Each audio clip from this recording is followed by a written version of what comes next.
sommes pas mal écrits et vous avez toujours répondu d'une manière très positive. Et puis je dois dire, monsieur le maire, que vous avez une personnalité assez exceptionnelle dans votre municipalité. Parmi vos citoyens, c'est ce monsieur Risotti qui est à la base de cette immense organisation ce soir, sur un sujet qui est un sujet de santé, évidemment, mais qui n'est pas seulement sur la santé. Alors d'abord, dans un premier temps, je veux vous rassurer tous, vous n'avez pas eu le temps de regarder FR3, votre FR3. Je suis passé juste avant de venir ici.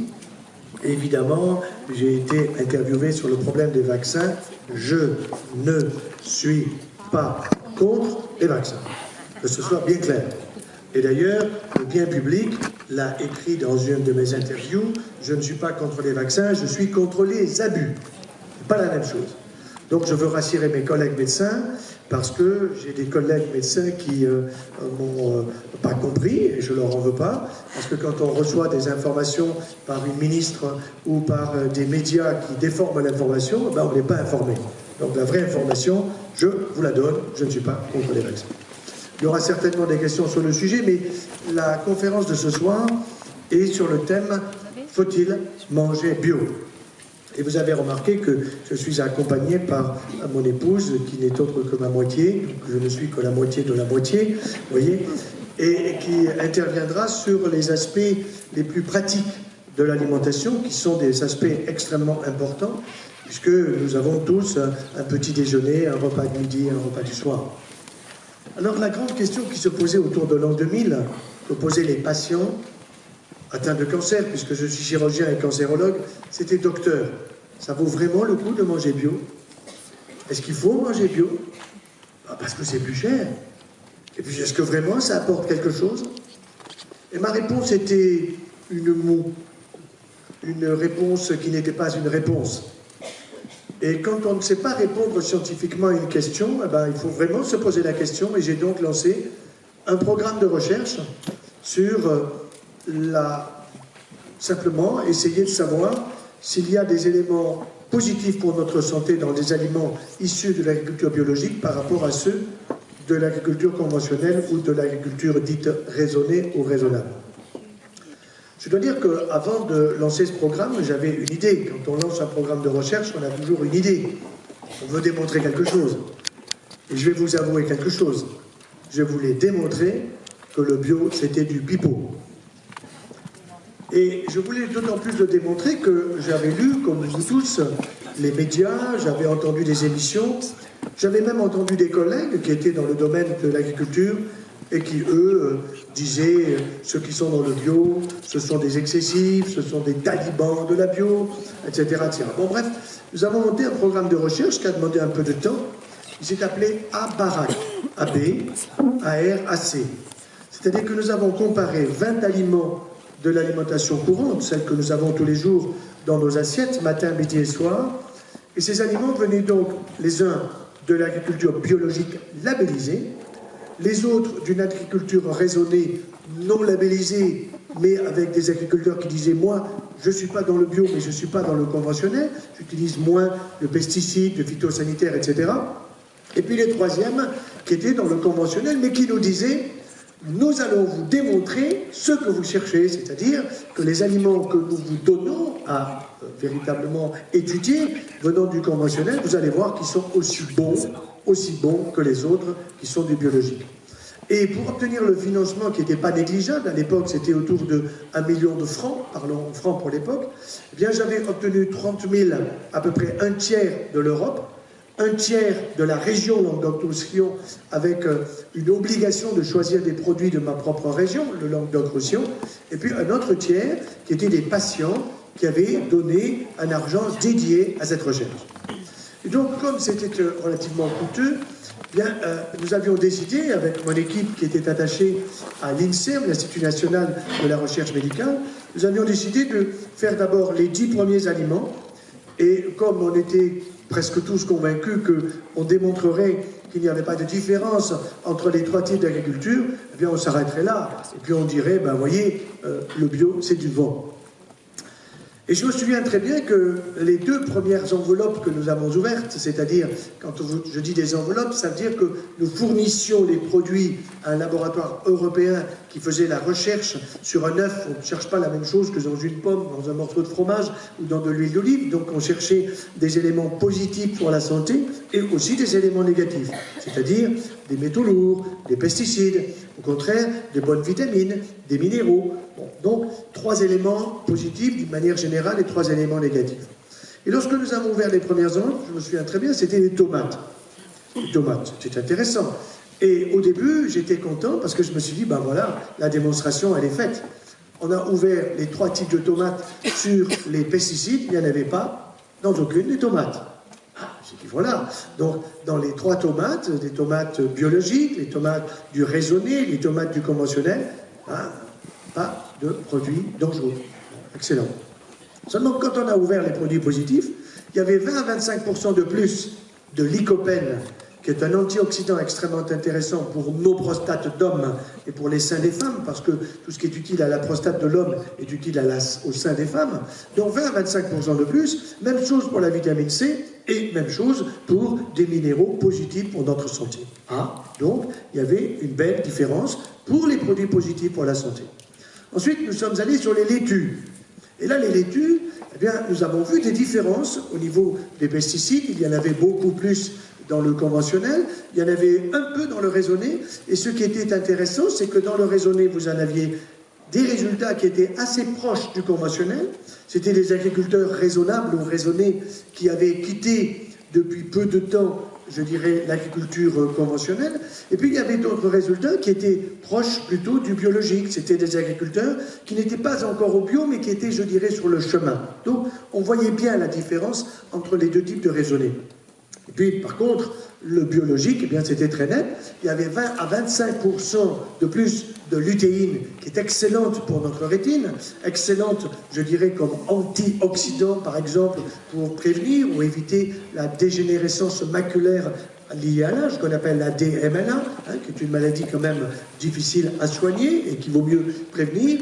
Donc, lutéine présente d'une manière 20 à 25% de plus dans les laitues d'origine biologique. Et ainsi de suite, ce qui fait que lorsque nous avons eu ces premiers résultats, on a immédiatement décidé, évidemment, de faire les 10 autres aliments. Et tout cela est résumé avec tous les chiffres dans mon livre qui s'appelle « Changer d'alimentation » dans sa 7e édition. Donc pour ceux qui veulent avoir les chiffres et la rigueur, vous le trouverez. La conclusion, c'est que dans le bio, c'est le maillot jaune sans dopage. Sans dopage. Nous avons quand même observé pour un élément une tricherie. Ça, c'est intéressant. Quand nous avons étudié la vitamine E dans l'huile d'olive, nous avons eu une huile d'olive qui était d'agriculture conventionnelle qui avait des taux faramineux de vitamine E, beaucoup plus importants que les taux de vitamine E d'une agriculture biologique. Bien, alors je suis allé voir l'agriculteur qui nous avait fourni son huile d'olive, et puis j'ai regardé les yeux dans les yeux. Et à la différence de certains qui, les yeux dans les yeux, montent effrontément, vous voyez ce que je veux dire, eh bien là, il a eu l'honnêteté de me dire, ben oui, on a fait des ajouts. On a fait des ajouts de vitamine E, je simplifie, à la seringue, dans l'huile d'olive, qui était une huile d'olive de l'agriculture conventionnelle. Bon, donc, on avait le résultat, et il a dit très honnêtement ce qui s'était passé. Donc, ce qui est certain, c'est que dans les produits de l'agriculture biologique, attention, de l'agriculture biologique, de proximité. Je ne parle pas du miel de Chine. J'aime bien les Chinois, j'aime bien les Turcs avec leurs figues sèches, mais je préfère les figues sèches de l'agriculture biologique de chez nous. Donc il faut bien savoir cela, même s'il y a des contrôles de l'agriculture biologique dans des pays différents du nôtre, un grand conseil, choisissez la proximité, choisissez des produits de notre agriculture biologique, non pas pour être plus franco-français que cela, mais parce que nous sommes là dans des réalités où l'agriculteur français est en train de devenir le premier acteur de ma santé. Et comment est-il le premier acteur de ma santé? Il peut m'envoyer à l'hôpital, avant même le médecin. Ce médecin qui va trouver que j'ai telle ou telle pathologie. une maladie auto-immune, un cancer, une maladie donc qu'on n'arrive pas à bien cerner, et on va se rendre compte que je suis soumis à une alimentation qui n'est pas bien de bonne qualité, que je suis soumis à un environnement qui me pollue, mais je ne peux pas y faire grand-chose, et qui m'envoie gentiment à l'hôpital. Donc, agriculteur, premier acteur de ma santé en m'envoyant à l'hôpital. Mais l'agriculteur qui, lui, me donne des produits de qualité issus de champs d'agriculture biologique, celui-là, dans la mesure où il a été véritablement contrôlé, dans la mesure où je peux avoir confiance en lui, d'une part, dans celui qui le contrôle 2 fois par an, et d'autre part, dans sa propre philosophie, eh bien, à ce moment-là, je peux être tranquille, il ne m'envoie pas à l'hôpital, c'est le premier acteur de ma santé. Et c'est pour cette raison que, réfléchissant à l'avenir, je propose déjà à un certain nombre d'hommes politiques qui me contactent parce qu'ils me disent « Mais comment fais-tu pour avoir autant de monde dans tes conférences? Moi, il n'y a pas un chat. » C'est parce que simplement, moi, je dis des choses qui intéressent les gens. Voilà. Alors, moi, ce que je vous propose déjà, vous voyez, vous y réfléchirez, c'est que le ministre de l'Agriculture ne soit pas simplement un ministre de l'Agriculture, mais qu'il soit un ministre d'État, donc très proche du Premier ministre, mais qu'il soit ministre d'État chargé de l'agriculture et de la santé. Pourquoi? Parce que je veux les mettre en collaboration. Parce que je ne veux pas minimiser le médecin, je suis médecin. Parce que je veux valoriser l'agriculteur, vous voyez? Et que cet agriculteur, il faut qu'il soit payé à la juste mesure de son travail et de la qualité des produits qu'il me donne. Et je pense qu'il faut vraiment être très proche d'eux. Je ne suis pas très favorable pour aller courir vers les hyper et les supermarchés. Parfois, on ne peut pas faire autrement. Mais vous avez bien remarqué que dans les hyper et les supermarchés, ça y est, ils ont mis des rayons bio. Ils ont mis des rayons bio. Mais méfiez-vous du miel de Chine. Regardez les étiquettes. Faites attention, soyez prudents. Essayez d'être au plus près, à la proximité, et puis des produits de saison. Produits de saison, ça c'est vraiment important, parce qu'il n'est pas logique de manger des fraises à Noël, hein, même si on les a conservées depuis le mois de mai ou de juin, en se disant on les mangera avec les petits-enfants qui arrivent de Nouvelle-Calédonie, on les met au congélateur, et quand vous les mangerez, elles ressembleront à des fraises, mais elles n'auront plus aucune valeur nutritionnelle. Vous voyez? Donc ça, ce sont des choses importantes à avoir bien en tête. Donc le choix de l'agriculture biologique, il n'y a pas de doute. Mais et nous le verrons, et là, mon épouse Christine va intervenir dans quelques instants, il est évident que si vous achetez un produit de l'agriculture biologique de qualité et que vous le faites cuire n'importe comment, ben vous allez l'abîmer. Vous allez perdre la qualité nutritionnelle des aliments par la cuisson, par un mode de préparation de l'aliment qui n'est pas conforme, je dirais, à ce qu'il est prêt à vous donner pour votre santé. Mais là où je voudrais insister maintenant, c'est sur ces maladies de civilisation qui sont des maladies qui nous inquiètent. Et c'est pour ça que vous êtes nombreux. Vous n'êtes pas simplement parce que je suis joyeux 24 heures sur 24, c'est pas ça. Non. Vous venez parce que vous avez compris une chose importante, c'est qu'il y a une relation entre ce que nous mangeons et notre santé.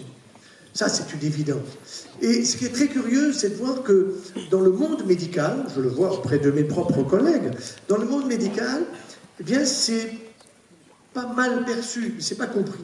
Pourquoi c'est pas compris? J'ai essayé de comprendre cela. Eh bien, tout simplement parce que les médecins sont centrés sur des pathologies. Nous leur apprenons, et en tant qu'enseignant, j'ai appris à mes élèves les maladies, alors on donne les symptômes, on donne donc tous les signes, puis on dit comment on peut faire une imagerie avec un scanner, une échographie, une IRM, une angiographie, ensuite on fait un bilan biologique. Donc le médecin est très centré sur des pathologies. Mais nous, grand public, je me mets dedans, nous n'avons pas envie d'avoir un cancer de l'estomac, une fibromyalgie, une maladie de Crohn, une rectocolite ulcéro-hémorragique, une polyarthralgie. Nous n'avons pas envie de ça. Donc ce qui nous intéresse, c'est la prévention. Or, ce qui se passe aujourd'hui dans le monde médical, c'est que la prévention, c'est le petit dernier qui compte pas. Vous voyez? Même dans les cours, moi je vois dans mes cours, j'en donne moins maintenant, mais dans mes cours, je donnais pratiquement la moitié sur la prévention.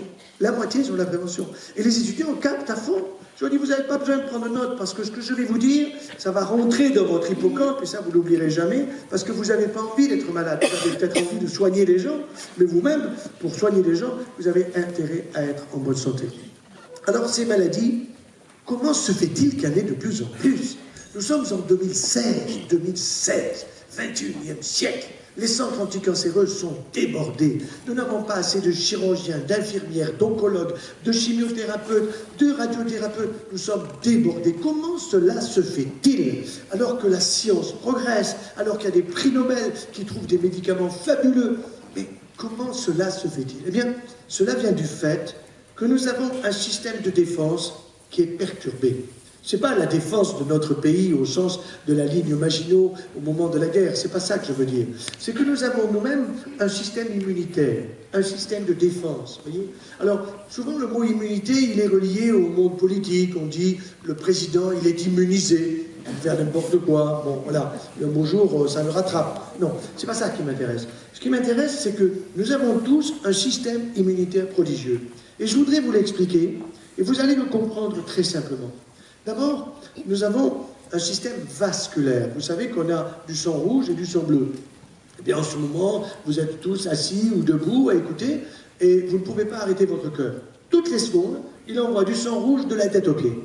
Et là, il y a de l'oxygène et puis des bons produits. Il y a des bons sucres, il y a des bons acides aminés, il y a des bons acides gras. Ça va au foie, ça va au cerveau, ça va aux muscles, ça va à notre corps pour qu'il soit en bonne santé.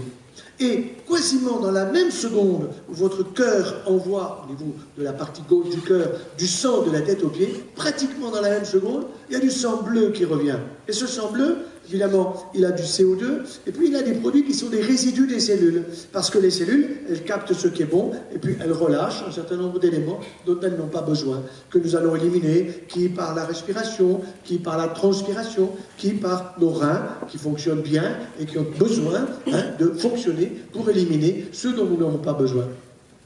Alors, vous voyez, quand on est avec des étudiants en médecine et qu'on fait passer des examens, comme cela m'est arrivé encore de temps en temps, c'est assez amusant de voir que quand on a une jeune fille brillante ou un garçon brillant, on essaye de le coller, pas pour le coller, mais pour lui montrer qu'il ne faut pas qu'il soit trop orgueilleux. Alors, mademoiselle, je vois que vous êtes la major de votre année, dites-moi, parlez-moi des 3 cœurs. Elle me regarde.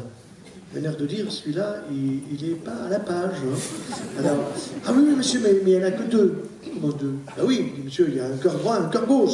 Non, ça c'est la politique. Qu'est-ce que vous me foutez là-dedans? C'est pas ça. Non, parlez-moi des 3 cœurs. Vous voyez, alors cette étudiante, eh bien, elle va être médecin, elle a oublié. Pourquoi elle a oublié? Parce qu'on lui a appris en première année de médecine, et elle a été tellement forcée de travailler, de tout bourrer dans le travail, que l'année d'après, elle a oublié. Et ça, c'est une erreur grossière dans le problème de l'enseignement. Parce que oui, où sont nos 2 autres cœurs? Sous la plante des pieds. Sous la plante des pieds. Sous la plante des pieds, nous avons ce qu'on appelle une semelle veineuse. Cette semelle veineuse, ce sont des lacs veineux, des lacis veineux très importants, et qui font que ce sang veineux, il faut qu'il remonte au cœur. Le cœur l'attend. Mais qui va le lui envoyer? Eh bien, tout simplement nos pieds. Mais comment? Il faut marcher, il faut appuyer.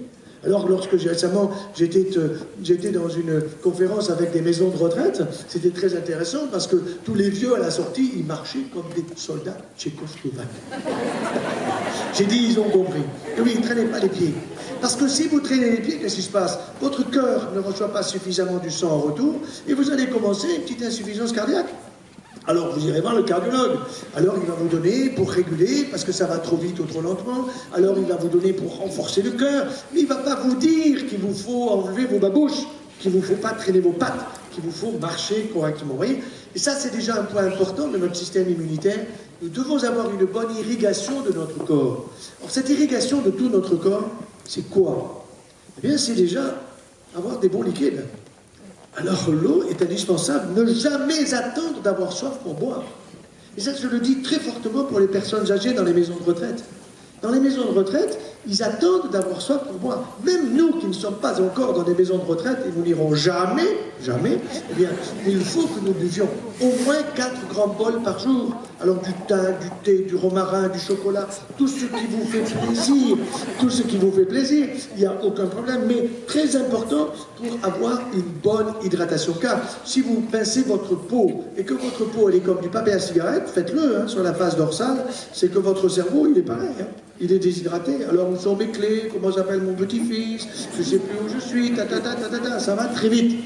Donc l'hydratation est fondamentale. Ça n'empêche pas, nous allons voir, qu'un ballon de Bourgogne à la fin de chaque repas est indispensable pour la santé. Mais attention, je n'ai pas dit au petit déjeuner, et je n'ai pas dit un litron, j'ai dit un ballon. C'est pas la même chose. Bon. Alors, vous avez compris déjà le système vasculaire, mais il y a un autre système fabuleux dans notre organisme qu'on appelle le système lymphatique. Alors, qu'est-ce que ça veut dire lymphatique? Quand dans une ville, dans un quartier, dans un village, vous avez quelqu'un que l'on dit lymphatique. C'est une personne qui parle lentement, qui réfléchit, qui a une certaine sagesse et qui fait du bien à lui-même et aux autres. Eh bien, nous avons en nous une circulation lymphatique fabuleuse que nous ne voyons pas parce qu'elle est cachée dans notre corps, au plus profond de notre corps. On l'a encore trouvé récemment dans nos méninges. Et quand je vois mes collègues qui se sont extasiés en disant « on a un système lymphatique dans les méninges », je leur ai dit « mais mon vieux, mais c'est logique. Tu as besoin d'un système lymphatique dans tes méninges pour protéger ton citron. Sinon, évidemment, si tu pollues ton cerveau, ça va polluer à la fois ta mémoire, mais aussi ta façon de discerner, de décider, etc. » Alors, en tant que chirurgien, quand on opère au niveau du cou, de l'abdomen, du thorax, et en cancérologie, vous savez, on opère malheureusement partout, bien, quand on est en train d'opérer, on dit à son aide, décris-moi ce que tu vois au bout de l'instrument. Et il me décrit une circulation serpentine qui est très fine. Il faut affûter son regard, et cette circulation, elle n'est pas plus grande que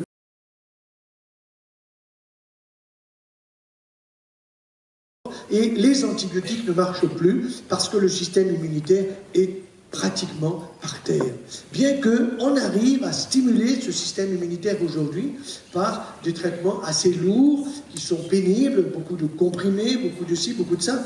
Mais vous voyez, ça me rappelle, il n'y a pas très longtemps encore, un patient qui vient me voir en consultation, venant de la région parisienne, et qui a 24 ou 25 ans, s'assied devant moi et me dit « je viens vous voir parce que j'ai le sida ». Ah bon ? Je dis, mais vous venez me voir, je suis cancérologue, je suis chirurgien, et pourquoi vous venez me voir? Je ne suis pas un spécialiste du sida. Et il me dit, j'aimerais que vous voyiez mon dossier quand même. Bon. Alors je tourne les pages du dossier, et je vois qu'il avait un taux viral du HIV, Human Immunodeficiency Virus, du virus de l'immunodéficience humaine, au début qui était extrêmement élevé. Puis je continue à tourner les pages et je vois qu'en l'espace de 6 mois, il a réduit son taux pratiquement par 5. Donc je dis, magnifique résultat. Je continue à tourner les pages et je vois les traitements traités à l'hôpital Cochin à Paris. Je dis, écoutez, traitement efficace. Il me dit, mais je ne l'ai pas fait. Comment vous ne l'avez pas fait? Vous avez fait quoi?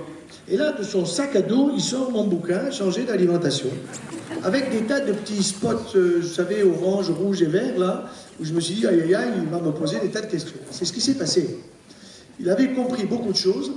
Il avait appliqué tout simplement des choses que je dis très simplement dans le livre, à savoir, vous me virez les produits laitiers, je vais expliquer pourquoi. Je parle des produits laitiers de vache, nous allons y venir. Et puis, vous virez le gluten, j'ai expliqué pourquoi, il a bien compris. Mais il venait avec un autre bouquin sur les abeilles, parce qu'il voulait savoir s'il pouvait prendre de la gelée royale, réponse oui. De la propolis, réponse oui. S'il pouvait prendre également des pollens, réponse oui. Du miel, et lequel est le meilleur, etc., etc. Bon. Et ce qui a été très intéressant, c'est que je lui ai dit, mais qu'est-ce que vous avez dit à mes collègues à Cochin? Ah, il dit, mais j'ai pas voulu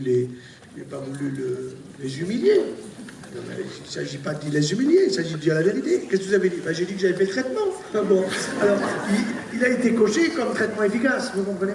Bon, depuis, j'en ai vu d'autres, surtout par téléphone, quand je leur dis, si vous avez des copains, bon, vous avez mon mail, voilà mon téléphone, c'est pas la peine qu'ils fassent 800 bornes pour venir, vous pouvez vous-même leur expliquer les choses. Peut-être, je ne dis pas qu'il ne faut pas prendre les médicaments, mais ça permet déjà d'en prendre moins. Ça veut dire quoi? Ça veut dire que les conseils nutritionnels qu'il a pris, eh bien, ils étaient destinés à stimuler son système immunitaire, ses défenses immunitaires. Or, quand nous avons des défenses immunitaires qui sont perturbées, attention, danger.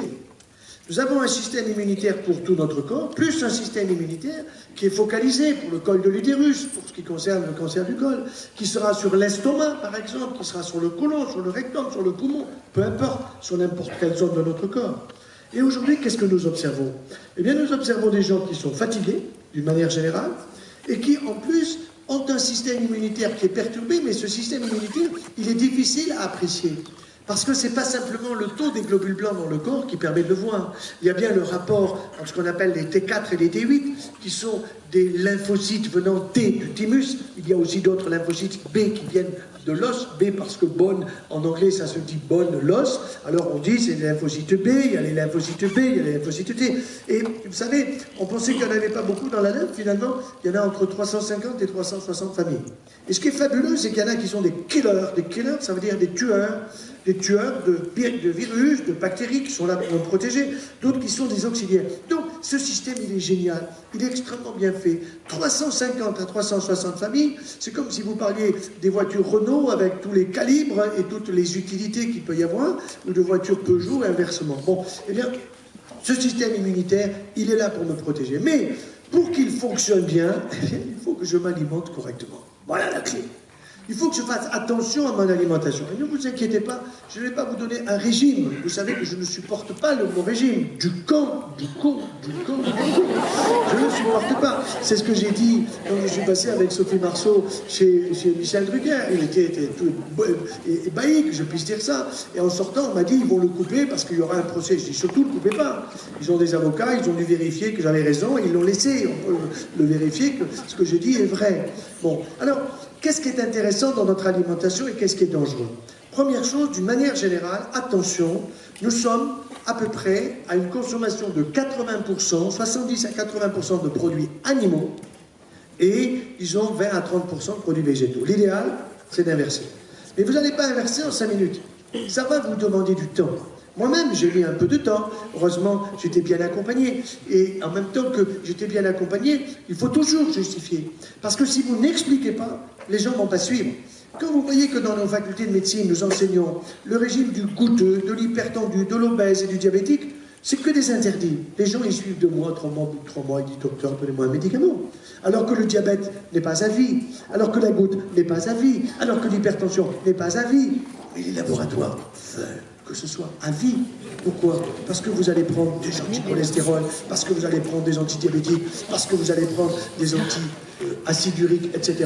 Donc, ça veut dire qu'on doit donner des messages qui sont des messages simples. Et je me rends compte, en faisant comme ça une vision assez large, que heureusement, il y a toujours plus de femmes que d'hommes dans mes conférences. Pourquoi? Parce que quand vous informez une femme en France, vous allez informer 400 hommes. Ça, c'est sûr. Par contre, quand vous informez un homme, vous en informez la moitié d'un, sauf monsieur le maire. Sauf, ils retiennent quand vous parlez de sexe. Alors là, ils sont très... Donc, messieurs, je vous laisserai une petite histoire à la fin pour vous tenir éveillés jusqu'au bout. Et si je l'oublie, vous verrez qu'ils me le rappelleront. Alors, allons-y d'abord pour les produits de la haute consommation, de la grande consommation. D'abord les produits laitiers. Vous avez pigé, hein, le lait de la maman pour son bébé, c'est l'idéal. Et, je vais ajouter une chose, chers collègues médecins qui êtes là, dites-le, mais dites-le partout, le meilleur de tous les vaccins, en dehors de celui qui est obligatoire et que je respecte, le DTP, c'est le lait de la maman pour son bébé. Vous avez là les anticorps. Et voyez, je recevais hier un mail de Madrid, pas de Barcelone, mais de Madrid, pour un bébé pour lequel la maman, tout à fait inquiète, est au 4e ou 5e mois de sa grossesse, et on lui dit, il faut déjà vous vacciner, et on veut lui balancer tous les vaccins. Je dis non.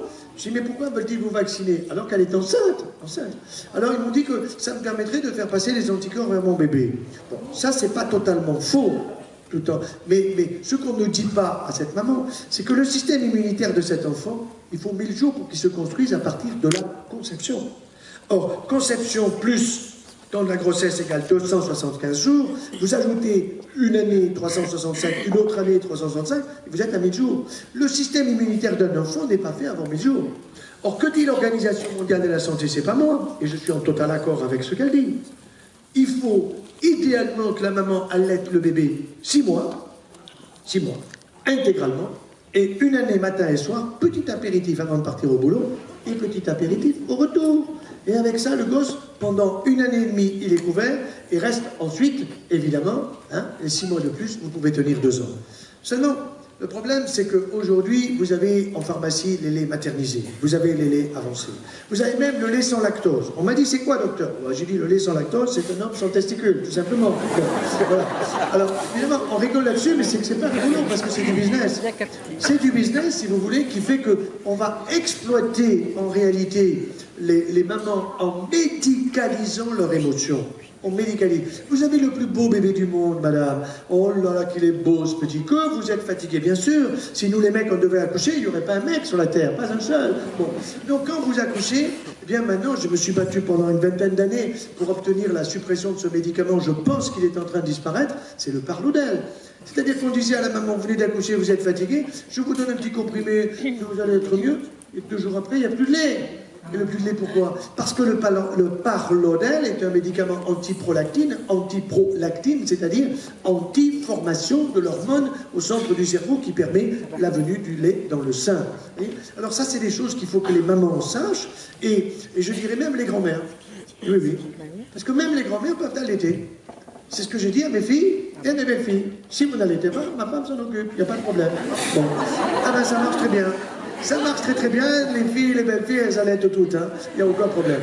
Mais c'est vrai que si vous mettez le bébé au sein de la grand-mère, vas-y petit, tire sur le mamelon, il sait tirer. Grand-père, vous n'y arriverez pas, monsieur, ne vous inquiétez pas. Vous n'y arriverez pas. Bon. Par contre, le bébé sait pourquoi. Parce qu'il a les papilles sur les lèvres. Il a les papilles sur les lèvres, il n'a pas encore sur la langue. Alors que nous n'avons pas les papilles sur les lèvres. Si je vous mets un peu de sucre ou de sel sur les lèvres, vous tirez le bout de la langue pour me dire c'est sucré ou c'est salé. Bon, alors vous avez compris, pour le lait de la maman pour son bébé, c'est l'idéal, il n'y a pas d'autre. Puis ensuite, vous avez la chèvre, vous avez la vache, vous avez la brebis. Récemment à Paris, une dame m'a dit, docteur, vous avez oublié la chamelle. Et d'accord, mais elle était du Maroc, c'est normal. Mais la chamelle à Paris, c'est difficile, sauf au cirque Pinder. Bon, alors, donc, ce qui est sûr, c'est que le lait de la vache, autrefois, mon papa nous amenait à l'école avec mes frères et sœurs, avec mes copains. Bon. Et avant d'aller à l'école, on passait chez le vacher. Et chez le vacher, comme Perrette sur sa tête, avec un pot au lait, ben, il prenait le pot, il ramenait ça à la maison, il nous laissait à l'école, et à la maison, on faisait bouillir le lait. Et il y avait la crème épaisse sur le lait. La crème épaisse. Et cette crème épaisse, c'était des bonnes choses, on en faisait de très bonnes choses, mais aujourd'hui, vous n'avez plus ça. Vous avez 24 milliards de litres de lait, dont 98% passent à ultra haute température. Et ultra haute température, ça veut dire quoi? Ça veut dire tout simplement, c'est un choc thermique de 130 à 140 degrés pendant 3-4 secondes. Vous détruisez les germes, c'est vrai. Vous foutez en l'air les vitamines, c'est vrai, mais ça on ne vous le dit pas trop, mais on ne détruit pas les facteurs de croissance.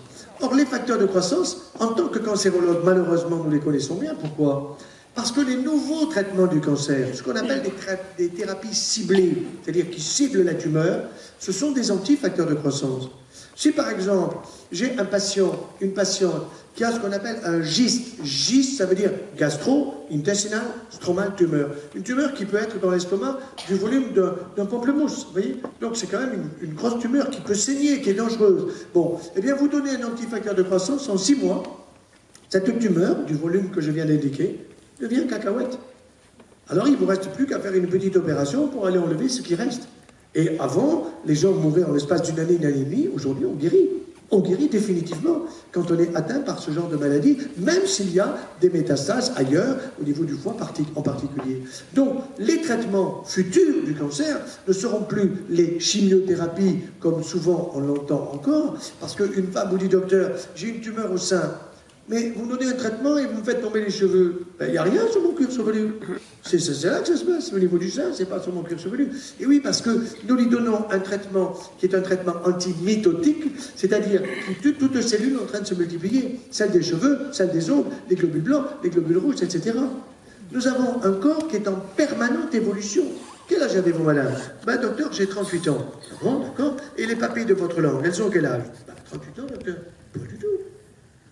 Non, mais je vous assure qu'elles ont 38 ans, j'ai 38 ans. Non, non, non, les papilles de votre langue, elles ont 10 jours. Tous les 10 jours, nous les refaisons.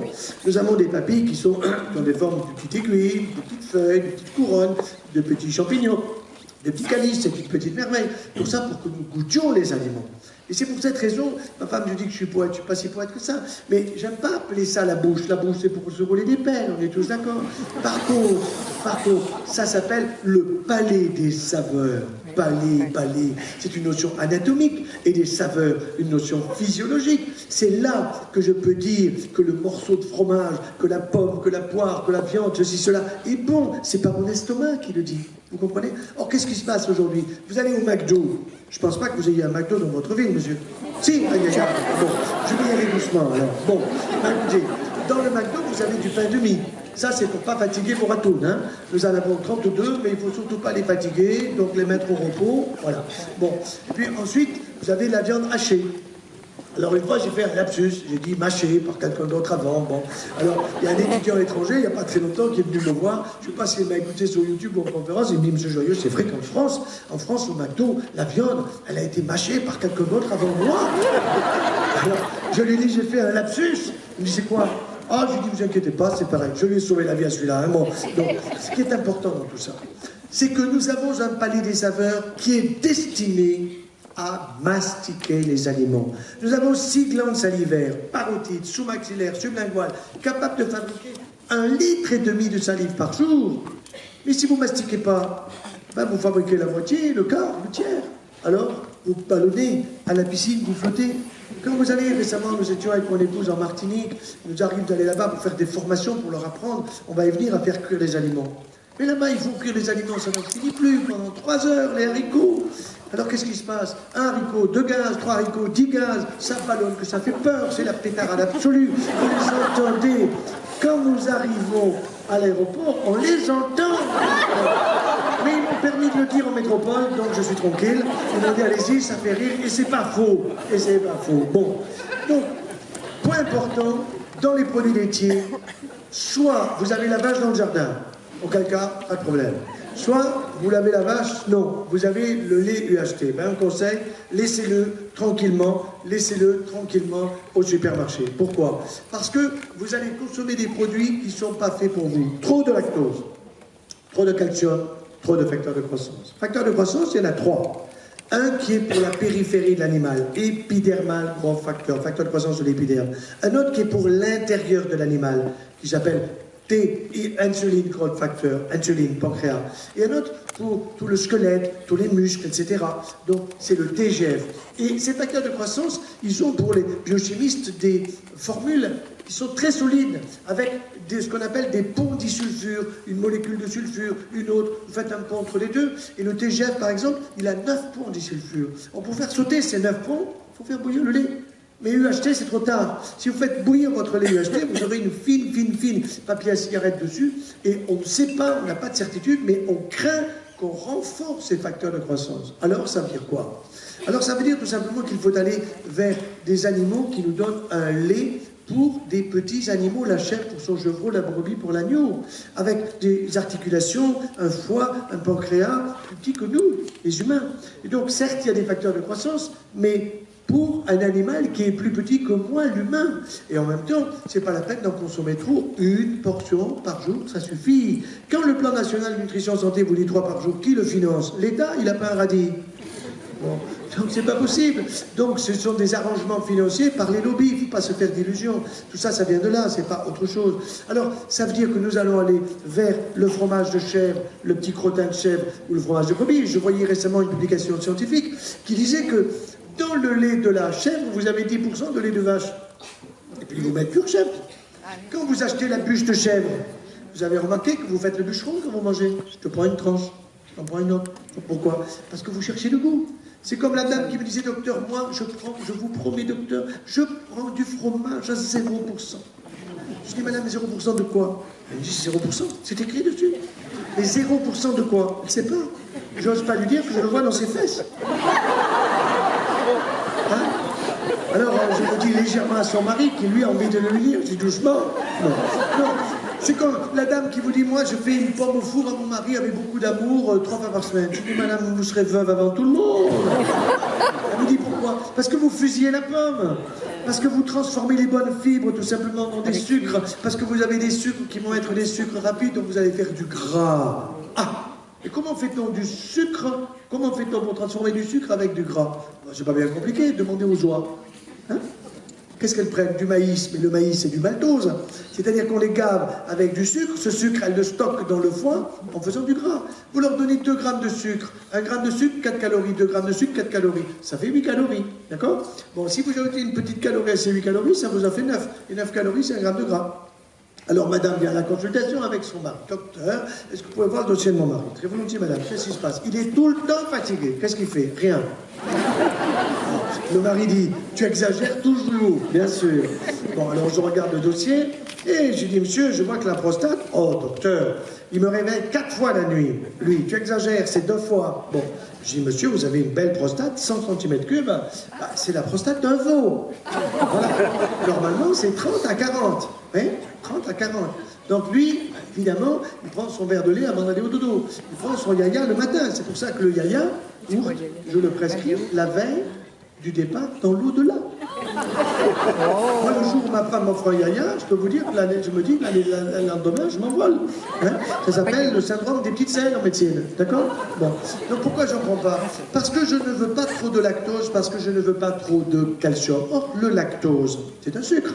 Le maltose, le saccharose, tout ce qui est en haut, c'est du sucre. Bon, eh bien, le lactose, quel est son pouvoir sucrant? 1/16e du pouvoir sucrant du sucre raffiné ou du sucre de canne. 1/16e. Donc si je vous mets les yeux bandés, un petit peu de lait au bout de la langue, c'est à peine sucré, il m'en faut un peu plus. Donc vous sucrez votre yaourt, vous sucrez votre chocolat au lait, votre café au lait, ceci, cela. Et donc on ajoute du sucre à du sucre. Et nous vivons dans une civilisation d'addiction au sucre. Nous étions, je vous le disais, en Martinique, et récemment, qu'est-ce qu'on s'est rendu compte là-bas? C'est que le yaourt préparé en métropole, comme ils savent là-bas que les gens sont addicts de sucre, eh bien ces yaourts, ils ont 5 à 10% de plus de sucre par rapport à ceux de métropole pour qu'ils continuent à se gaver. Tellement que l'avant-dernier du jour, nous sommes partis, nous avons passé 8 jours à bosser comme des fous, et l'avant-dernier, on est passé à la radio, à la télé, etc. Eh bien, les supermarchés, ils ont vendu les yaourts par 50 pour 4 €. Parce qu'ils se sont dit, les gens vont plus en acheter, ils vont plus en acheter.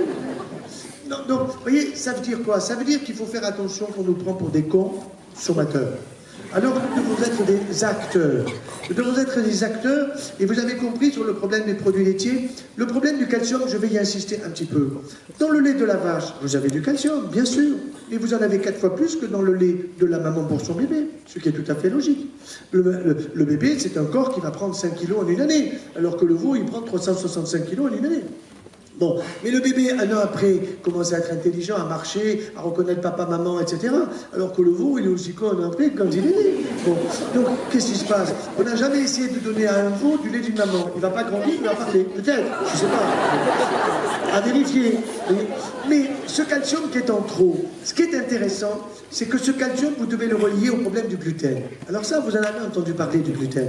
Vous avez entendu allergie, vous avez entendu intolérance, on vous a dit maintenant gluten-free, vous avez même pensé peut-être c'était une mode. Vous n'avez pas tort, c'est un peu une tendance. Mais en plus de la tendance, il y a quelque chose qui est dessous. D'abord, il faut dire que nous avons à peu près 0,5% à 1% maximum de la population qui est allergique au gluten. Et cette allergie, c'est une maladie sérieuse qui s'appelle la maladie cœliaque, cœliose le ventre. Et cette maladie cœliaque peut se transformer un jour en lymphome, lymphatique. Lymphome, c'est un cancer, non pas simplement du tube digestif, mais du système lymphatique. Or, quand j'étais, il y a une quinzaine d'années avec mes collaborateurs, quand on voyait un lymphome, en général, c'était un lymphome gastrique. Ce qui déjà était une alerte. Pourquoi? Parce que c'était un lymphome, une pathologie lymphatique de l'estomac, c'est-à-dire de cet estomac qui reçoit des aliments qu'il ne doit pas recevoir parce qu'ils n'ont pas été suffisamment travaillés au-dessus. Et donc, ce lymphome, bien maintenant, on le voit partout. On voit des lymphomes de la prostate, du sein, du côlon, du rectum, du cerveau, on en voit partout. Pourquoi? Système immunitaire. Pourquoi? Parce que mauvaise habitude alimentaire. Alors, sur le problème du calcium, je voudrais le relier au problème du gluten, comme je viens de vous le dire. En effet, le gluten, quand il n'est pas bon, il vient de qui? Eh bien, il vient des grands semenciers. Ces grands semenciers, on a entendu parler tous, Monsanto, Syngenta, c'est pour le mot. Ce sont des gens qui sont en poste à 3 pièces et qui vont voir le paysan. Alors, je vais vous faire la relation entre l'ingénieur et le paysan. Salut paysan, je viens te voir parce que je vais t'aider à avoir une bonne récolte. Tu vas voir. Dis-moi, là-bas tu as une haie. Qu'est-ce que tu fais de cette haie? Ben, cette haie, c'est mon arrière-grand-père qui l'avait mise pour que le vent ne risque pas de faire tomber le blé. Bon, eh ben tu fous en l'air ta haie. Bon. Et pourquoi je fous en l'air ma haie? Ben, tu fous en l'air ta haie parce que tu vas avoir un champ plus grand, tu vas voir. Et il obéit. Et puis, il met la semence que lui fournit évidemment Monsanto, l'ingénieur. Et la première année, il est fort content parce qu'il a une belle récolte. Allô, monsieur l'ingénieur, c'est une belle récolte, tu vois bien qu'il faut me faire confiance. Continue, mon petit, continue, c'est beau.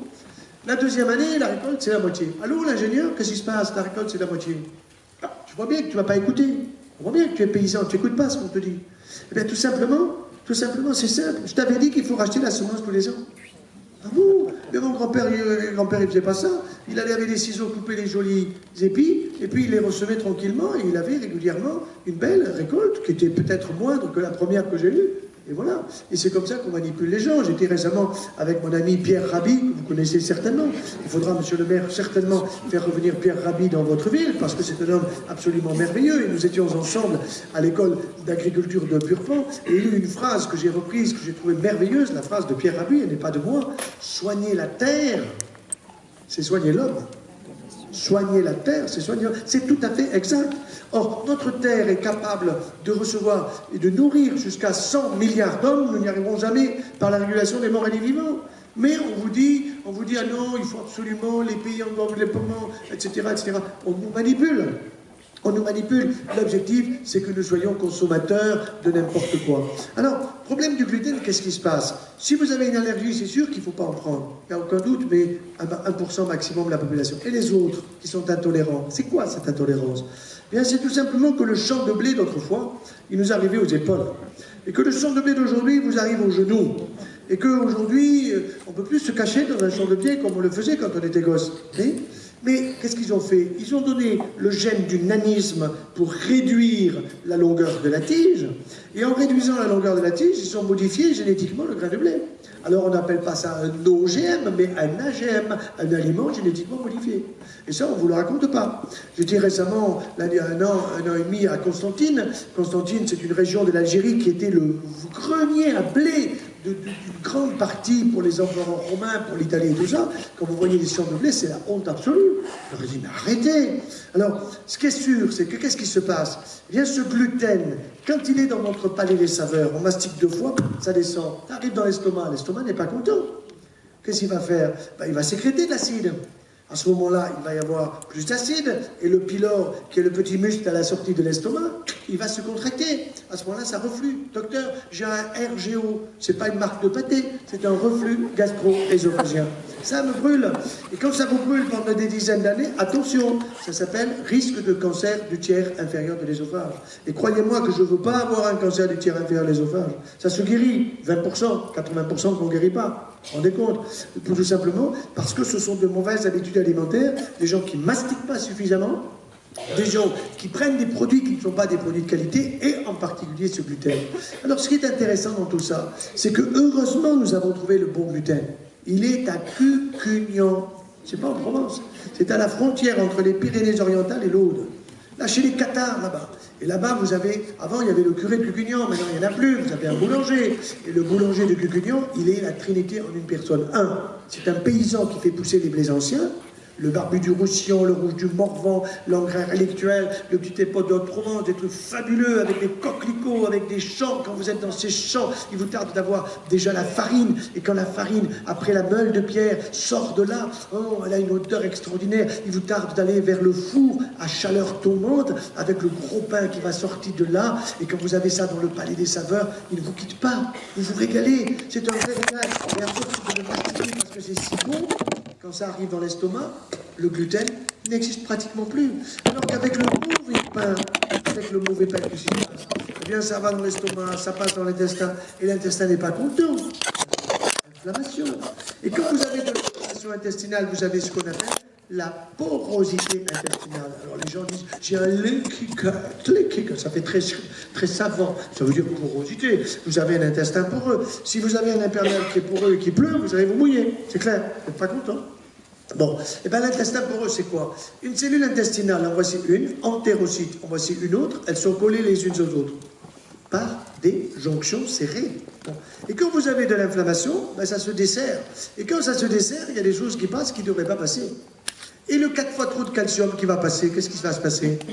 Ah ben, je vais vous faire le dialogue entre le calcium qui arrive plus près sur l'os. Salut fémur, comment vas-tu? Le fémur lui répond, qu'est-ce que tu viens faire? Ah, je suis calcium, je viens te consolider mon ami. Et le vieux me répond, je suis un squelette qui bouge. Ça veut dire j'ai une activité physique. Je ne suis pas le cul dans le fauteuil à regarder la télé 3h50 par jour. Les Américains, c'est 4h50.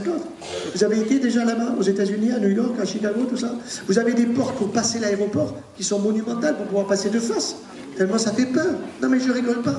Ils ont un taux d'obésité qui est effrayant aux États-Unis. Pourquoi? Parce qu'ils se gavent de mauvais pain, de produits laitiers, de produits qui valent que dalle et qui n'ont aucun coût. Car dans ce pays-là, il faut leur apprendre leur palais des saveurs, à goûter des aliments de qualité. Et ils en ont par une agriculture biologique qui, heureusement, est en train de se développer. Alors, ce calcium qui ne va pas aller sur l'os, puisque l'os le refuse, il va où? Ben, il va sur le cartilage articulaire. Tout simplement, au plus près. Or, le cartilage articulaire, c'est le roulement habile de mon épaule, de mon genou, de ma hanche, etc., pour que ça ne craque pas, et pour que je sois habile, et que j'ai une bonne activité physique sympathique. Bon, pour vous donner un exemple très précis, j'ai un de mes frères très aimé, qui est plus âgé que moi, qui a 2 ans de plus que moi, 1 an et demi, et qui un jour, il souffrait beaucoup, je lui ai fait faire une radio, il avait une magnifique coxarthrose, bilatérale. Quand on dit magnifique, on parle de médecin, n'est-ce pas? Bon, donc je montre ça à un collègue orthopédiste, il me dit, ton frangin, les 2 hanches se sont foutues, il faut les changer, plastoc. Bon, alors, je lui dis, tu peux faire les 2 en même temps? Il me dit, non, je peux pas. Bon, bah, tu commences par la première. Alors, il fait la première, et puis je vais voir mon frère à l'hôpital, il était un peu râleur, c'est normal, il me dit, oui, les tuyaux, les chirurgiens, vous êtes pénibles, et encore un peu des douleurs, et quand je pense que dans 3 mois, il faut que je me fasse opérer de l'autre côté, plus la kinésithérapie, etc., etc. Je lui dis, mais est-ce que tu veux vraiment te faire opérer de l'autre côté? Il me dit, mais j'ai mal. Bien sûr qu'il a mal. Et puis la radio montre que c'est pas mieux d'un côté que de l'autre. Il me dit, mais tu aurais une solution pour ne pas me faire opérer? Bien sûr. C'est laquelle? Il faut que ta femme écoute la mienne. C'est tout. C'est aussi simple que ça. Ça fait 8 ans. Je n'ai pas fait opérer. Pourquoi? L'image, elle est la même. Mais comme il n'a plus le calcium, eh bien tout simplement, il prend un peu de chèvre, un peu de brebis, il a laissé la vache de côté, il fait gaffe à son gluten, c'est-à-dire qu'il n'en prend pas, il prend du pain des fleurs, sarrasin, quinoa, châtaigne, il tourne comme nous faisons à la maison.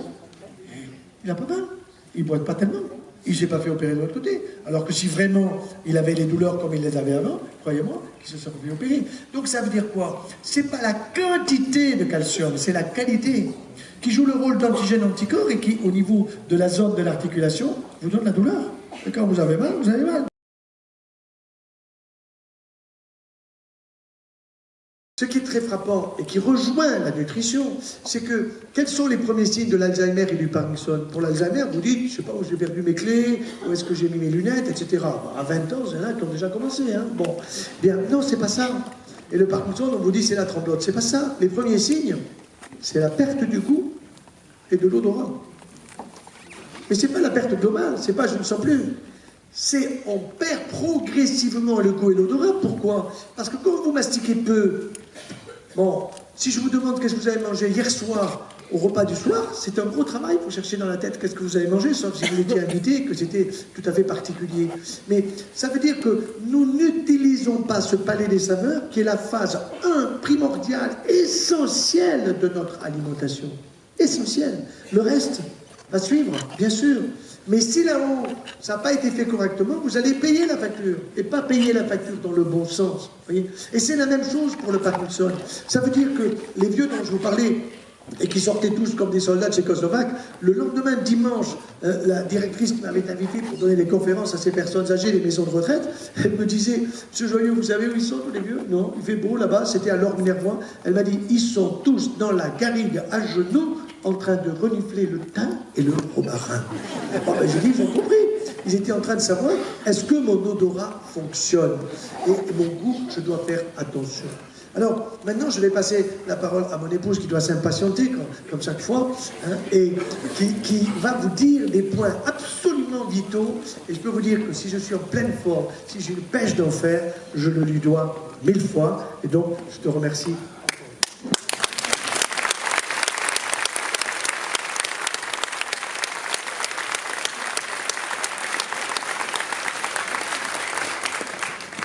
Bonsoir. Alors, je vais vous parler de la cuisson, mais en même temps que vous parler de la cuisson, je vais vous parler de vos 5 sens. C'est-à-dire que je vais vous aider à prévenir l'Alzheimer et le Parkinson. Comment? Eh bien, si vous voulez savoir si vous avez ou non trop cuit vos aliments, Il faut tout simplement utiliser, comme vous le faites quand vous allez au marché ou dans votre jardin, utiliser vos 5 sens, couleur, odeur, saveur, texture. Voilà. Ce sont les paramètres organoleptiques, c'est-à-dire c'est la carte d'identité de vos aliments. Et effectivement, quand vous achetez une courgette, elle est très verte, un poivron, il est vert ou rouge, et ainsi de suite. Vous allez le cuire. Alors d'abord, je vais vite vous mettre à l'aise. Quel est le meilleur moyen de cuisson? C'est la vapeur douce. La vapeur douce, c'est la vapeur libre, c'est-à-dire qu'il faut un genre de couscoussier.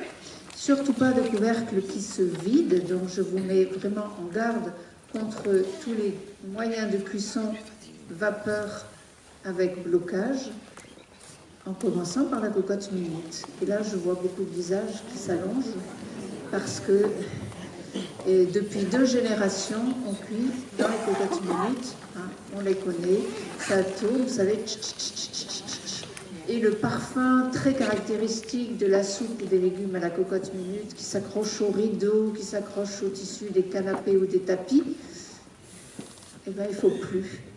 Il faut plus. Pourquoi cette odeur, elle est si tenace? Pourquoi elle est si caractéristique? Eh bien, parce que c'est l'odeur des végétaux dégradés. Voilà. Alors, la cocotte minute, donc, on l'a virée de nos cuisines, vous êtes d'accord? Si, il faut être sérieux, il faut la virer. Qu'est-ce qu'elle fait, cette cocotte minute? Eh bien, sous pression, la vapeur d'eau, qui est naturellement, c'est une loi physique, à 95 degrés. Hein, vous savez que l'eau bout à 100 degrés, la vapeur donc est à 95 degrés. Eh bien, si elle est enfermée dans une cocotte minute vissée et qu'on continue à chauffer,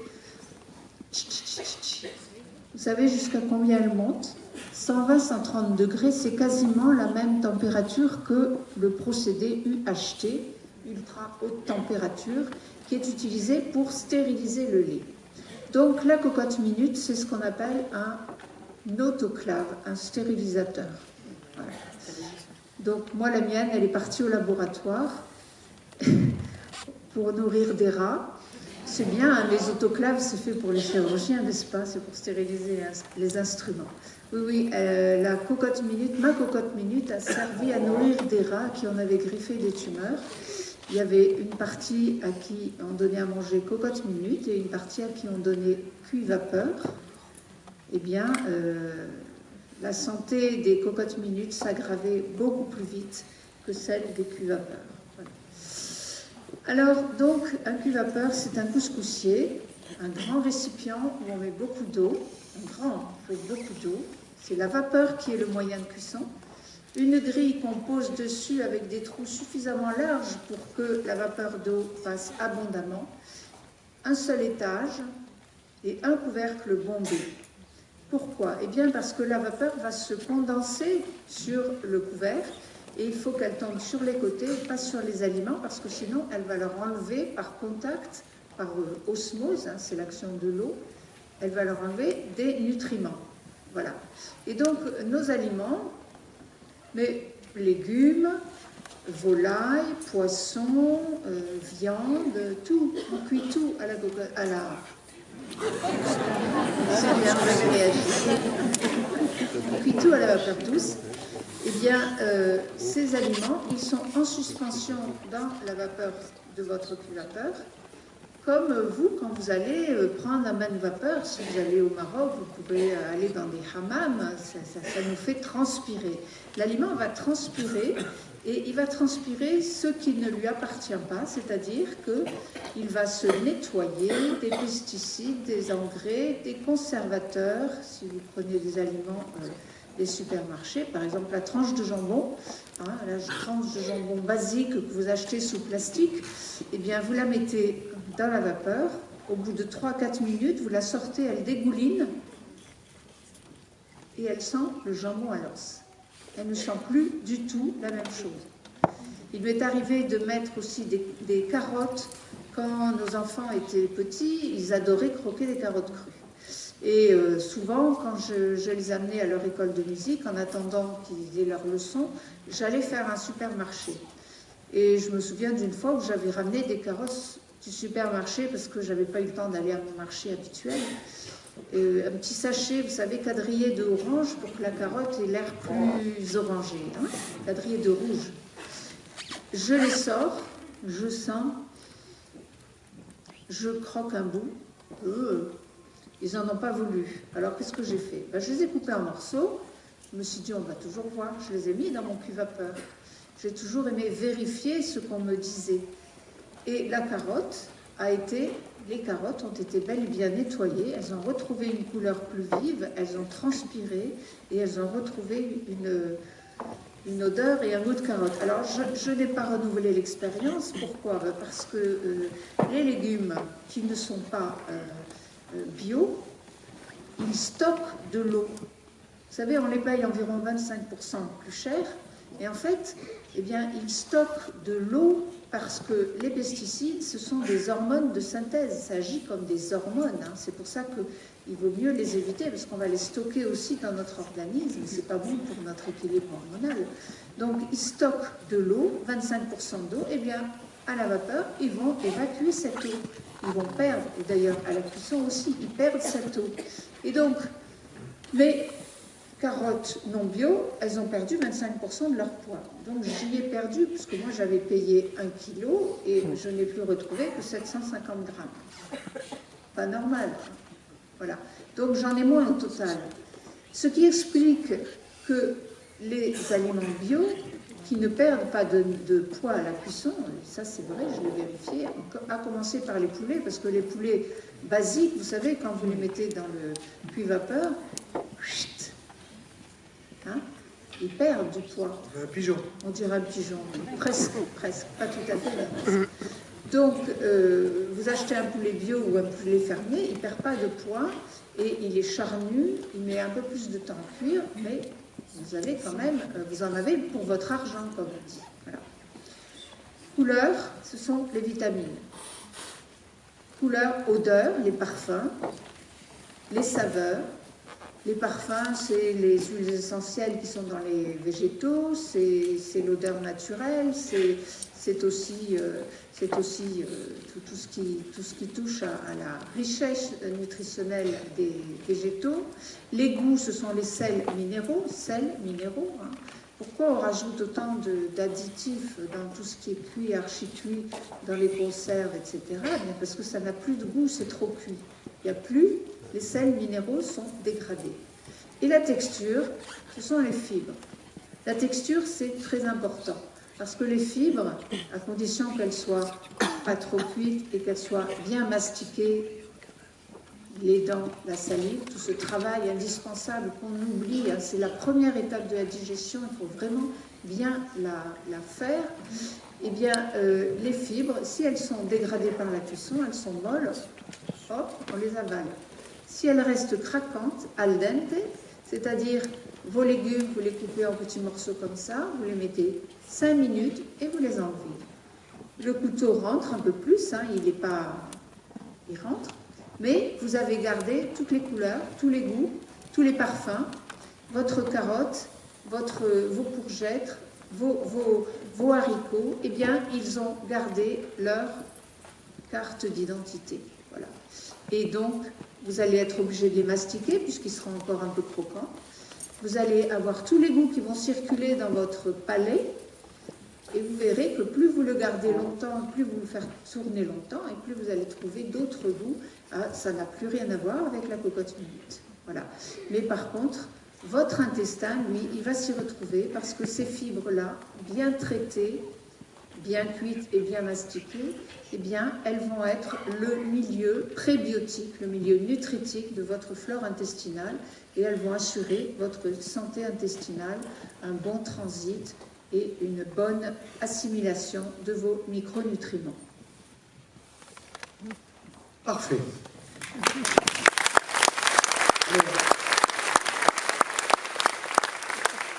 Vous avez compris combien le problème du choix des aliments et de la cuisson est essentiel. On peut tout détruire en faisant cuire, même les meilleures choses. Bon, maintenant, je pense qu'on peut avoir un temps de questions. Alors, il y a 2 micro-grinders. on peut même en sortir un troisième, de telle façon que vous puissiez poser des questions, mais il faut faire très attention quand on pose des questions. Nous ne sommes pas en consultation, nous sommes en grand public. Donc, nous ne pouvons pas livrer à d'autres des problèmes de santé personnelle. D'accord? Donc, si vous avez un problème de santé personnelle, vous pouvez élargir votre question à vous de la poser d'une manière assez astucieuse pour qu'on comprenne qu'il ne s'agit pas de vous, n'est-ce pas? Mais n'hésitez pas à poser les questions. Aucune question n'est stupide. Alors, pour les questions, je vais demander à une personne que je connais bien, puisqu'il s'agit d'un de nos fils, qui est dans notre propre et belle région. Il s'appelle Jean Joyeux, qui est micronutritionniste. Et nous avons la chance d'avoir des enfants qui ont compris ce que font leurs parents. Parfois, il y a des oppositions. Voilà, ils ont pigé. Ils se sont rendus compte que ce que faisait leur mère et ce que disait leur père, bon, c'était pas si mal. Et notre fils Jean est donc micronutritionniste. Il enseigne à l'Université de Bourgogne, c'est ça? Oui. Et également dans des écoles de naturopathie à Genève, ainsi qu'en Italie, ou je ne sais pas trop où, enfin un peu partout. Bon. Donc si vous avez des questions pointues, il répondra certainement mieux que moi. Et pour les questions pratiques, voilà, mon épouse sera là. Donc on y va. Je vois que madame a une question, allons-y.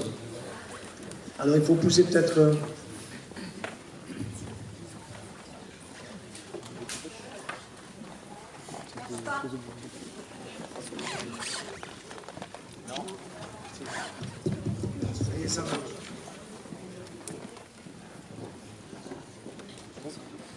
Oui. Bonsoir, professeur. Bonsoir, madame. J'ai deux questions, une pour madame, une pour le professeur. Donc, une question culinaire pour madame Joyeux. Concernant, vous disiez, la cuisson des légumes, qu'est-ce que vous pensez des questions avec la wok à l'asiatique, en fait? Alors, je déconseille assez le wok, tout simplement parce qu'on ne l'utilise pas chez nous comme l'utilisent les Chinois. Hein, si c'est un wok électrique, je le déconseille encore plus, parce que c'est en fait une cuisson à l'étouffée. Donc, pas de wok électrique. Les Chinois utilisent le wok, c'est-à-dire une espèce de récipient creux. Ils le mettent à chauffer, ils coupent leurs légumes rapidement, ils mettent de l'huile, ils jettent les légumes, 1, 2, 3, et hop, ils les sortent. C'est pas cuit, c'est juste un peu saisi. Donc, pour que la fibre végétale soit saisie, mais ça n'est pas cuit. Ils ont un sens aigu de la santé. Alors évidemment, ça peut se dégrader à l'heure actuelle à cause des problèmes de la nutrition industrielle. Mais voilà. Donc, si on a vu faire des Chinois, si on est convaincu de ce mode d'utilisation, d'accord. Mais donc, en général, je le déconseille. Votre deuxième question, madame. Donc, pour ces messieurs, je suis chargée par un ami qui n'a pu être là de vous poser une question concernant les addictions au sucre dont vous parliez tout à l'heure, où effectivement on est dans l'addiction totale, puisqu'on a prouvé que les souris préféraient le sucre à la cocaïne. Comment se sortir des addictions au sucre à l'heure actuelle en ayant, on va dire, dans un peu de temps par jour pour cuisiner, malheureusement, mais quelle est la solution pour remplacer les sucres blancs et les sucres qui sont présents partout, y compris dans les plats cuisinés? Bonsoir à tous. Il y a une partie de la réponse dans votre question, c'est-à-dire que vous avez cité le sucre blanc, sous-entendu le sucre raffiné. En fait, le grand problème, c'est que on confond les sucres, les glucides, le goût sucré, etc. Donc ce qu'il faut bien comprendre, c'est que le sucre qui est addictogène, c'est un sucre qui est addictogène par activation de ce qu'on appelle les circuits de la récompense.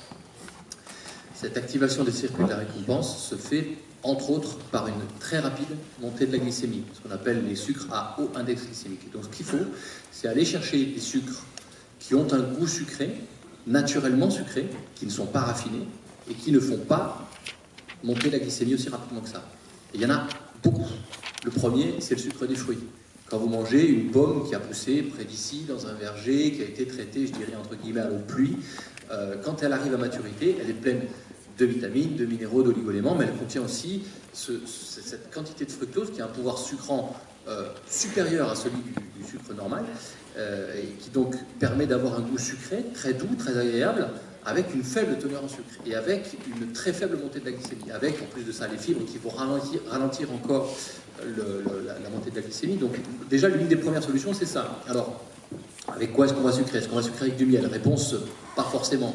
Le miel, il faut le garder cru, c'est très important parce que le miel, j'apprends à mon petit bonhomme qui a 3 ans, que c'est un peu le médicament des abeilles. Ça contient énormément de choses extrêmement intéressantes.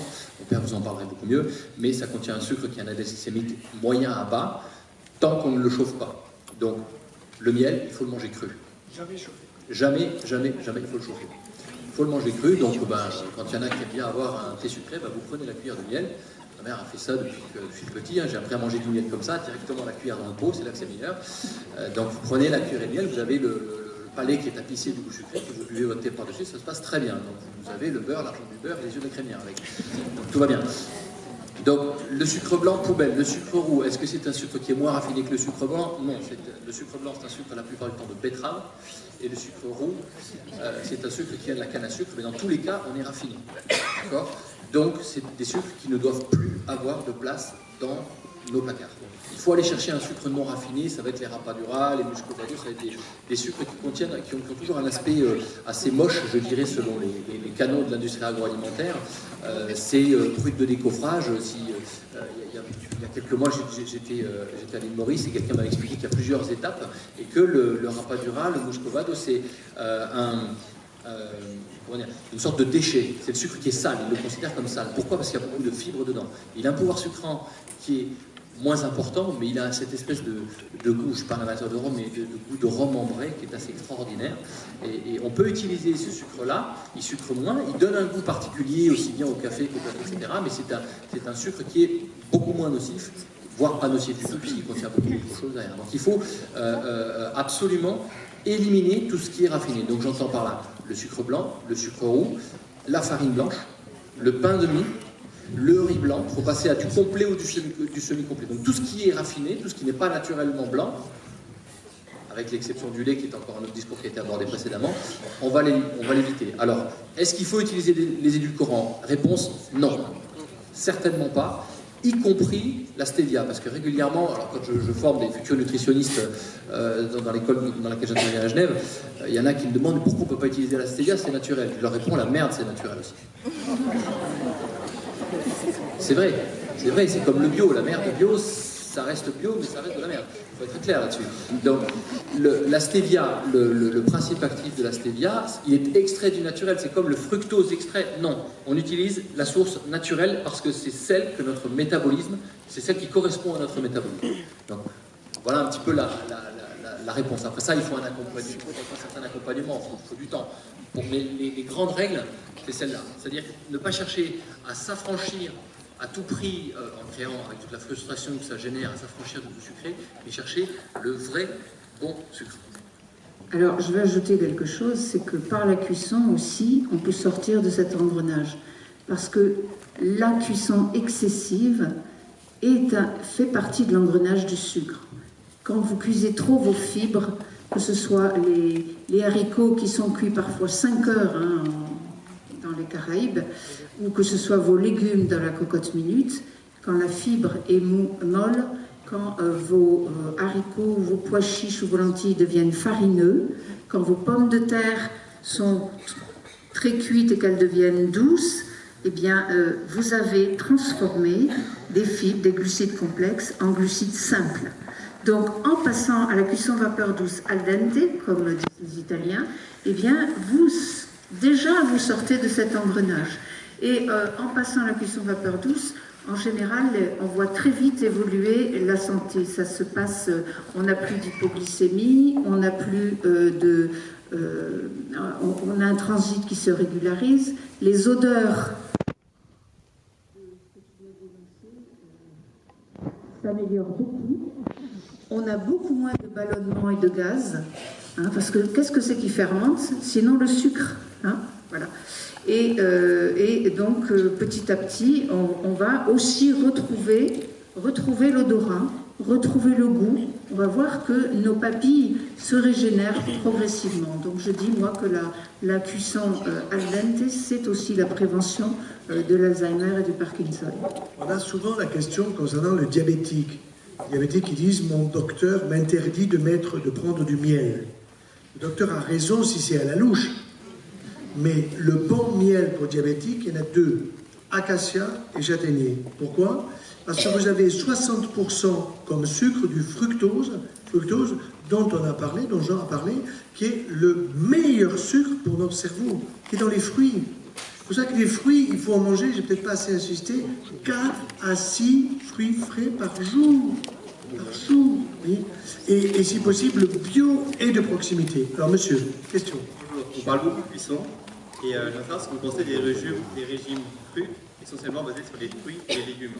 Alors attention, le mot cru, il m'a été reproché parce que j'ai préfacé un livre absolument remarquable pour 98%, qui s'appelle L'alimentation, troisième médecine. Et d'ailleurs, Jean, je crois que tu l'as traduit en italien. Bon, ce livre, il est excellent, mais il y a un problème, c'est que mon collègue, qui est le docteur Jean Seignelé, qui était conscient que les cuissons excessives étaient dangereuses, disait, il ne faut plus faire cuire, on va manger cru. Alors cru, c'est crudivore, crudivoriste. Il y a des sectes là-dedans. Donc il y en a certains ont dit, Joyeux est dans une secte. Je ne suis pas du tout dans une secte. D'autant plus que, autant je mange une pomme fraîche, pas dire crue, fraîche, autant je prends du poulet ou des pommes de terre, cuisson à tête, ça va faire tous. Bon, donc, si vous êtes, par exemple, dans un état de surpoids, d'obésité, avec pathologie, hypertension, etc., et que tout d'un coup vous dites, je ne vais plus cuire les aliments, je vais tout manger frais, cru, très bien. Surtout si vous passez sur du végétal, salade, fruits, légumes, etc. Vous voyez? Donc, il peut se faire que des personnes prennent une orientation de végétalien, qui n'est pas une mauvaise orientation pour une année, parce que vous avez des réserves. Mais au bout d'une année, il va vous manquer la vitamine B12. Alors il faudra un complément. Ce n'est pas logique de prendre un complément alimentaire si vous avez une alimentation et qu'il vous manque quelque chose. Donc le végétalisme, ce n'est pas bon sur une longue période. Par contre, il faut une orientation végétarienne, ce que j'ai dit, 80% plutôt du végétal par rapport aux produits animaux. Il y a une question, il faut lever la main parce que si on ne vous voit pas, c'est très... Ah monsieur, je vous vois, voilà. Oui, bonsoir, merci pour cette conférence enthousiaste. Je voulais revenir sur les produits laitiers sur lesquels vous avez donné quelques informations. Donc vous semblez fortement déconseiller les produits laitiers, surtout le lait de vache, et j'ai cru comprendre que vous privilégiez finalement l'utilisation de produits de petits animaux. Exactement, vous avez bien compris. Et ce que j'ai compris, enfin, sans le comprendre, c'est le but de ma question, c'est un peu mieux. Si vous sembliez dire que le calcium contenu dans le lait, par exemple, de chèvre, était différent de celui qu'on non, il n'est pas différent. Voilà, parce que c'est ce que j'ai. Non, vous avez raison, il n'est pas différent. Il y en a aussi une grande quantité. Voilà. Il y en a aussi une grande quantité, c'est tout à fait exact. Et c'est pour ça que je dis une portion par jour. D'accord. L'autre chose concernant le lait, c'est les facteurs de croissance qui m'a interpellé, c'est que vous aviez indiqué qu'il valait mieux prendre des facteurs de croissance de petits animaux parce qu'ils grandissent moins. Il me semblait, en termes de molécules, c'était des molécules très analogues, avec des énergies de structure forte, donc du coup, on ne devait pas avoir... Si, tout à fait, mais c'est la quantité qui est moindre. On en voit globalement... Oui, mais encore une fois, j'ai dit un quart d'un crottin de chèvre par jour. Ah oui, alors tout est histoire de quantité. Vous comprenez, la quantité. Oui. Le roquefort, c'est très bon le roquefort pour celui qui l'aime. Hein. Bon, ça a du goût. Et vous remarquerez une chose, c'est que le goût nous rassasie. Oui. Quand nous prenons les fromages des vaches qui pleurent et qui rigolent, comme je dis, bon, ben, souvent on continue parce que ça n'a pas grand goût. Alors que quand ça a du goût... Le rôle du goût est essentiel, et la satiété. Et ce goût, c'est toujours une chose. On revient au palais des saveurs. Et j'ai oublié de dire que dans les joues, nous avons entre 400 et 700 glandes salivaires microscopiques. Pousser la langue sur la joue droite ou gauche, c'est humide. Pas simplement à cause de la salive, parce qu'il y a des glandes salivaires microscopiques et que cette zone de notre corps qui est là entre nos deux oreilles, si vous voulez, mais c'est prodigieux, quoi. C'est pour notre bonheur, c'est pour partager des bonnes choses avec les amis, la famille. Et tout ça, c'est oublié parce que il faut faire très vite, parce qu'on n'a pas le temps, parce que voilà. Là, on est dans le comportement alimentaire. Tout à fait. L'idée, c'est donc pour clore sur les produits laitiers, votre sentiment, c'est il faut les exclure, il faut en prendre peu, il faut en prendre pour seulement certaines espèces. Alors, si vous prenez du Comtal, d'accord? Si vous prenez ce fromage qui est un fromage du comté, du comté. Ce comté, c'est un fromage à pâte cuite, et vous n'allez pas en prendre une grande quantité, et c'est bon. Donc vous allez être rassasié par votre goût. Donc il ne s'agit pas d'être un taliban anti, si vous voulez, systématique produits laitiers. Il ne faut pas, si vous voulez, c'est pas vous qui le dites, mais certains me le font dire, je n'ai jamais dit ça. Mais je dis attention, nous sommes en addiction de produits laitiers, comme tout à l'heure, ça a été bien expliqué, l'addiction du sucre. Merci. Avec plaisir. Question suivante. Je voulais ajouter une petite chose rapidement. Par rapport à tous les produits animaux, il y a une question très importante qu'il faut se poser. L'animal que je mange, ou le produit d'origine animale que je mange, il est issu de quel mode de production? Qu'a mangé l'animal? Pourquoi on peut citer l'exemple d'un fromage avec une appellation d'origine protégée comme le comté, le Cantal ou n'importe quel autre fromage de ce type-là? Et bien c'est parce que les règles qui sont imposées dans ces labels-là, c'est une espèce bien particulière et un biotope, c'est-à-dire un milieu dans lequel l'animal grandit, qui soit de type le plus naturel possible. Donc, quand vous avez un comté, un fromage d'alpage, etc., surtout s'il a été produit durant l'été, pour être certain que les animaux ont mangé de l'herbe. Et c'est absolument pas une évidence aujourd'hui que les vaches mangent de l'herbe, surtout dans tous les produits industriels. Donc posons-nous la question, à partir de quoi les produits, les viandes, etc., comment sont nourris les animaux? D'une part, pour des questions de respect de l'animal, hein, on lui doit bien ça puisqu'il nous nourrit en partie, mais d'autre part aussi parce qu'en fonction de ce qu'on donne à l'animal, si on lui donne des choses qui le rendent malade et qui le rendent obèse, eh bien ça aura exactement le même effet sur nous. Traçabilité et puis surtout des normes qui soient sérieuses et pas des tomates bio du mois de décembre qui arrivent de Hollande, etc. Soyons clairs. J'ajouterais juste quelque chose, c'est qu'en toute matière, il faut exercer son bon sens. On exerce son bon sens en allant faire son marché, en choisissant, en observant les couleurs au cours de la cuisson. On doit les exercer aussi vis-à-vis de ce que notre corps exprime. Si on voit qu'on a des tendances à être souvent enrhumé, avoir la gorge qui gratte, ou être un peu asthmatique, ou avoir des problèmes digestifs, intestinaux, ou des problèmes de peau, eh bien, il faut essayer de voir si justement il n'y a pas, comme avec les céréales, les produits laitiers, est-ce qu'il ne faut pas en manger moins? Est-ce qu'il ne faut pas les supprimer quelques jours pour voir si je ne vais pas mieux? Il faut vraiment s'observer parce qu'il y a des cas où on fait mieux de ne plus en consommer. Si on a une maladie.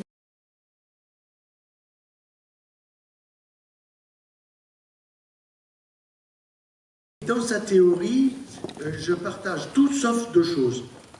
Une part, le tabac, il était assez favorable à maintenir le tabagisme parce que je pense que lui a été un assez gros fumeur. Bon, mais ça ne l'a pas empêché de vivre longtemps. Et la deuxième chose, c'est qu'il pensait qu'au niveau de notre glande hypophyse, ce qui est vrai, il y a des hormones hypophysaires qui sont des stimulines. Somatotropique hormone, qui a encore changé de nom, mais ça veut dire qu'il est l'hormone de notre croissance quand nous grandissons. Puis heureusement, à un moment, on s'arrête de grandir. Et lui, il disait, il faut irradier, c'est-à-dire faire des rayons sur cette zone de l'hypophyse pour empêcher l'hormone de croissance de risquer de me créer une croissance tumorale.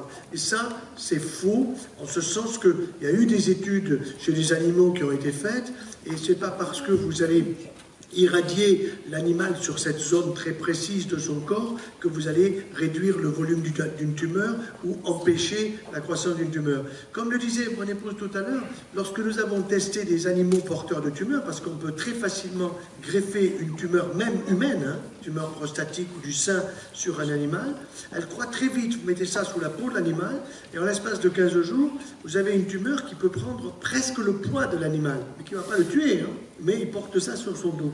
Et donc, on peut très bien suivre le volume, la croissance de la tumeur par échographie, par des mensurations très précises. Et on s'est rendu compte que quand on donne une alimentation avec le même type d'aliment, mais une cuisson qui est différente à vapeur douce par rapport au micro-ondes, on n'a pas parlé, par rapport au four, par rapport à tout le reste, eh bien, avec la cuisson à la vapeur douce, on maintient le maximum des aliments meilleurs et on a une croissance qui est moindre, statistiquement significative. Donc, concernant le problème de ce que vous avez évoqué, je crois que André Gernez a été un type en avance sur son temps, un peu comme en Suisse, une femme que j'ai bien connue, j'ai fait un petit film avec elle, qui était Catherine Kousmin, qui a dit des choses absolument merveilleuses, qui était en avance sur son temps, qui a été considérée comme n'importe quoi, mais qui a fait beaucoup de bien. Seulement, on a un peu abusé d'elle en disant, avec la méthode de Kousmin, on guérit la sclérose en plaques, c'est pas vrai, on la stabilise, on la freine. Avec la méthode de Kousmin, on guérit le cancer, c'est pas vrai. Quand il y a une tumeur, je suis chirurgien, ben, il vaut mieux l'enlever que la garder, et c'est pas avec des plantes ou avec de la poudre de perlimpinpin, entre guillemets, qu'on va guérir le cancer. Donc il faut faire très attention à ça, et en particulier, je vais prendre un exemple, parce que probablement ça doit être parmi les questions, on pose souvent la question du jeûne, le jeûne.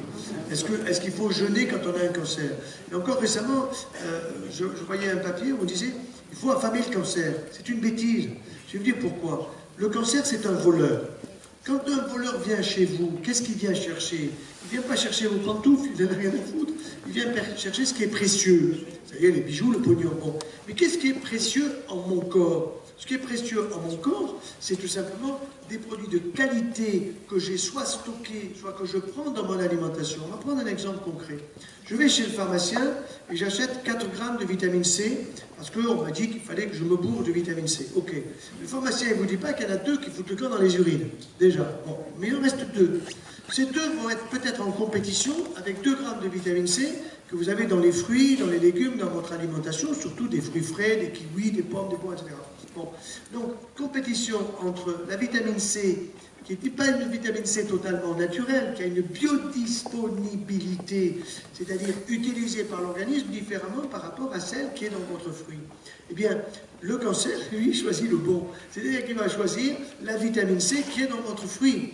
Donc, la nutrition de la personne atteinte de cancer, c'est une alchimie délicate, et autant je suis d'accord, quand on va avoir une chimiothérapie, quand je suis rentré, j'ai vu qu'il y avait les extracteurs de jus, je suis d'accord, mais l'extracteur de jus, c'est pour des personnes qui vont subir une chimiothérapie. Nous sommes mercredi, admettons que vendredi, je dois subir une chimio. Bon, eh bien, aujourd'hui, je vais je vais boire avec mon extracteur de jus, des jus de fruits frais de saison et des jus de légumes, pas des trucs joker du supermarché, des vrais quoi.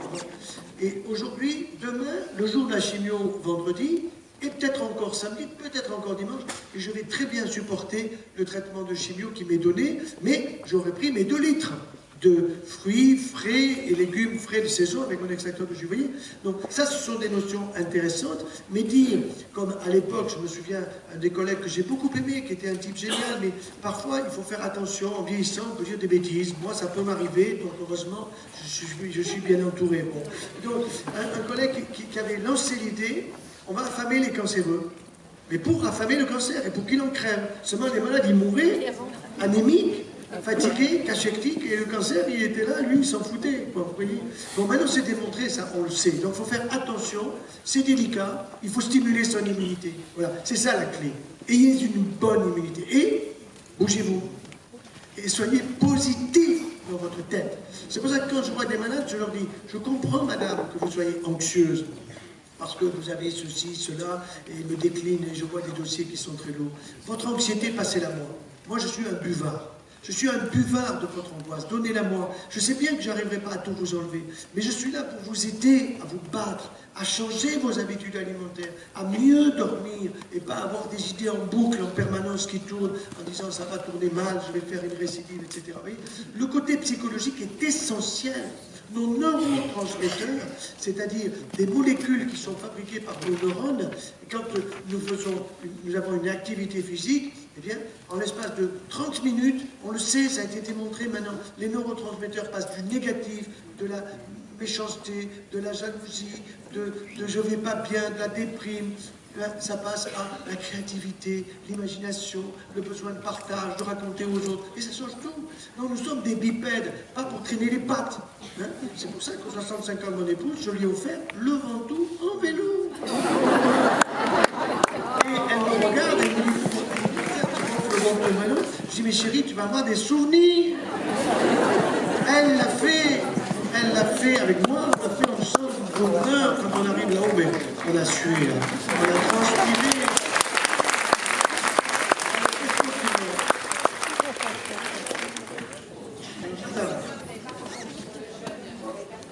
Le jeûne, si, j'ai répondu. Ah, alors vous n'avez pas besoin, hein, à vous voir, hein.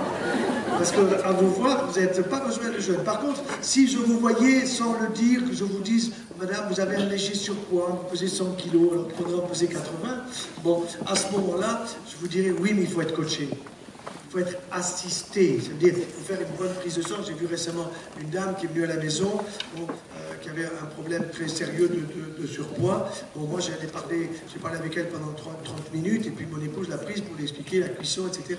Mais là, j'ai fait une prise de sang au départ, pour voir où sont les transaminases, où est le taux du sucre, où est le cholestérol. Il faut être coaché. Et là, ça, c'est très important. Ça ne peut pas se faire simplement en suivant un gourou sur les radios ou la télé. Il faut faire très gaffe à ça. Il y a beaucoup de business et d'exploitation. Quelques petites choses pour tempérer, non pas que je sois complètement en désaccord avec ce qui vient d'être dit, mais le jeûne, c'est le pire moyen pour perdre du poids. Ça ne marche pas.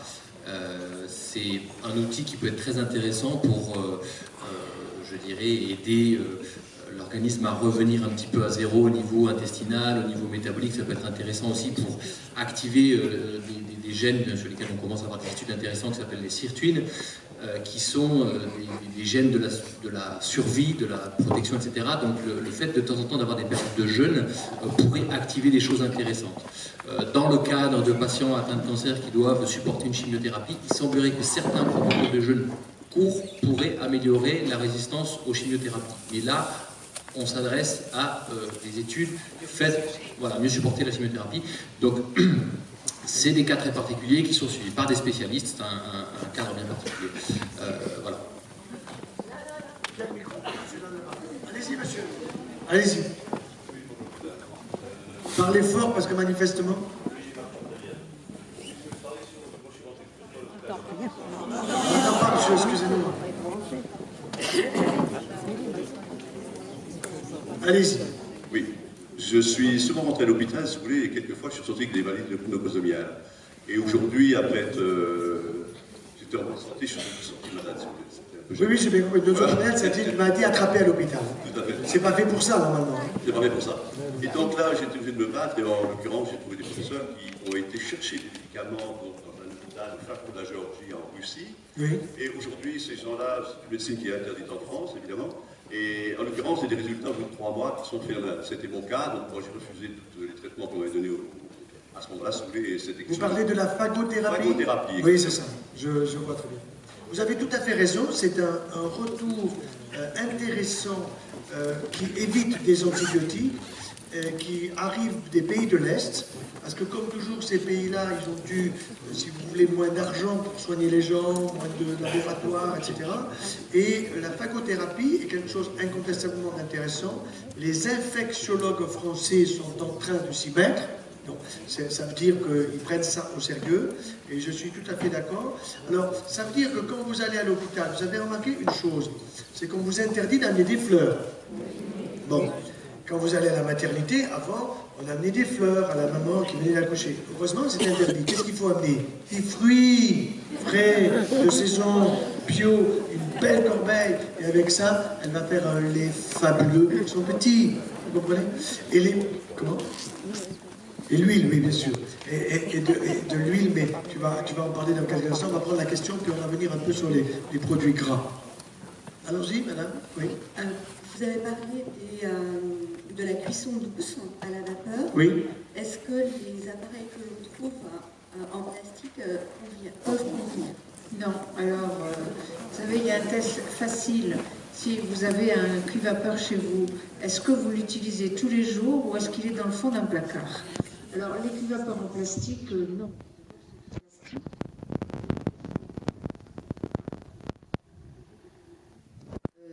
plastique, ce sont des hydrocarbures et donc c'est l'équivalent à peu près des pesticides. Voilà. Alors je vous ai parlé d'un cuit-vapeur comme un couscoussier. Donc visez plutôt un couscoussier, un grand couscoussier, une grande marmite en inox avec une grille, mais il faut que les trous soient suffisamment gros pour laisser passer la vapeur douce et il faut que le couvercle soit bombé pour pas que la condensation tombe sur les aliments. Voilà. Donc tous les cuits-vapeurs électriques dans l'ensemble, à part quelques-uns qui sont au moins aussi chers, voire plus que les cuits-vapeurs de type couscoussier, tous les cuits-vapeurs électriques sont insuffisants, il n'y a pas assez d'eau dans le réservoir, ils ne fournissent pas suffisamment de vapeur et ils ne sont pas assez rapides. Il y a une dame qui a parlé de temps, de rapidité. On n'a pas le temps de cuisiner. Eh bien, avec un cuit-vapeur, si vous cuisez vos légumes en 5 minutes, vos viandes coupées en morceaux, 3 minutes plus 3 minutes, ça fait 6 minutes. Laissez-moi vous dire qu'il n'y a pas plus rapide pour cuisiner, plus sain. Et vraiment, ça devient un plaisir. Quand je donne des formations, j'ai régulièrement des retours très positifs.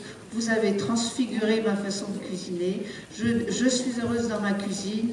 Tout a changé, etc. Pourquoi? Eh bien, parce que les aliments sont colorés. C'est excellent pour le moral. Il faut que ce soit coloré. Arrêtez les cuisines ternes, les cuisines sombres. Regardez comme on met de la couleur dans nos cuisines et commencez par mettre des petits pots d'herbe sur vos fenêtres de cuisine. Ça vous remontera le moral. Mais je vous assure, très rapide. Plus c'est rapide, comme le wok à la chinoise, plus c'est rapide, mieux c'est pour votre santé. Suggestion pour ceux qui ont une cocotte minute, vous jetez le couvercle, vous mettez de la terre dans la cocotte minute et là vous ferez pousser des vitamines. Question? Avec de l'aluminium? Bonsoir professeur. Où êtes-vous? Là, à côté. Ah, c'est là, d'accord. Bonsoir professeur. Que pensez-vous des compléments alimentaires que proposent certains labos? Alors, complément et complément, il faut faire gaffe parce qu'il y a un gros business là-dessous et les gens vont un peu faire n'importe quoi par Internet. Je ne suis pas contre d'aller sur Internet, mais il faut être un peu coaché, si vous voulez. Et là-dessus, les naturopathes, les ostéopathes, j'ai vu même des chiropracteurs donner d'excellents conseils, c'est-à-dire donner des conseils parfois de compléments, mais en se basant sur un contrôle assez précis. Alors, quel est le contrôle? Moi, celui que j'utilise, je vais vous le dire très simplement, c'est pas cher, c'est le malade qui le paye, c'est pas remboursé par la Sécu, ça coûte une dizaine d'euros, ça s'appelle le bilan bio-nutritionnel. Donc, ça vous demande à peu près 30 minutes à remplir des questions, vous répondez, vous donnez ça à votre médecin, soit il a le logiciel pour répondre, soit il envoie ça au labo, qui est un labo français pour une fois, c'est quand même sympa, et vous avez le résultat qui vous dit, bah, tout va bien, ou bien vous êtes neurodystonique, ou bien vous manquez d'oméga 3, ou bien vous avez des problèmes digestifs. Vous voyez, il vous donne, avec un histogramme qui est très bien fait, une idée de ce dont vous avez besoin, mais sans forcer. Alors on va vous donner 1 mois, 2 mois de traitement, et puis ça passe. Hein. Quand ma femme était neurodystonique, je me suis dit, il faut lui offrir des roses. Voilà. Et pas en plastoc, hein, et bio. Et là, ça passe. C'était de ta faute si j'étais neurodystonique. Oui, c'était de ma faute, oui, c'est ça. Non, on a des petites passes. Complément alimentaire, je ne suis pas contre, mais il faut faire attention, il ne faut pas faire n'importe quoi, parce qu'à ce moment-là, vous aurez la spiruline, le ci, le ça, les microbiotes, vous savez, les ferments lactiques, même maintenant, on les met dans le yaya. Le yaya, c'est du bidon, tout ça, c'est du bidon complet. Question suivante. Monsieur, oui, bonsoir. J'ai lu un bouquin il y a un certain nombre d'années qui s'appelle Le secret de la vie de Georges Lakoski, qui apparemment guérissait le cancer dans les années 30 à Paris avec des moyens radioélectriques. Alors effectivement, qu'est-ce que vous en pensez? Deuxième cas, j'ai un ami qui avait un cancer, qui n'a pu être traité efficacement ici en France, qui est parti en Suisse, et quand je l'ai été le visiter, il m'a dit: je suis soigné avec ce qu'on appelle la plante panacée des Gaulois, c'est-à-dire le gui. Et aujourd'hui, il est en parfaite santé. Bon, alors, pour revenir d'abord sur le gui peut être un stimulant de votre immunité. On vous fait des injections sous-cutanées, il faut les faire proprement pour qu'il n'y ait pas une réaction inflammatoire trop importante. Et mon collègue, le professeur Lucien Israël, l'utilisait beaucoup. Et moi, je ne suis pas contre, quand les gens le font, mais attention, c'est pas grâce au GUI que votre ami ou collègue est guéri, ça c'est sûr. Plus, je ne sais pas quel type de cancer il avait, donc je vous crois sur parole, mais je vous dis tout de suite que ce n'est pas à cause du GUI qu'il est guéri.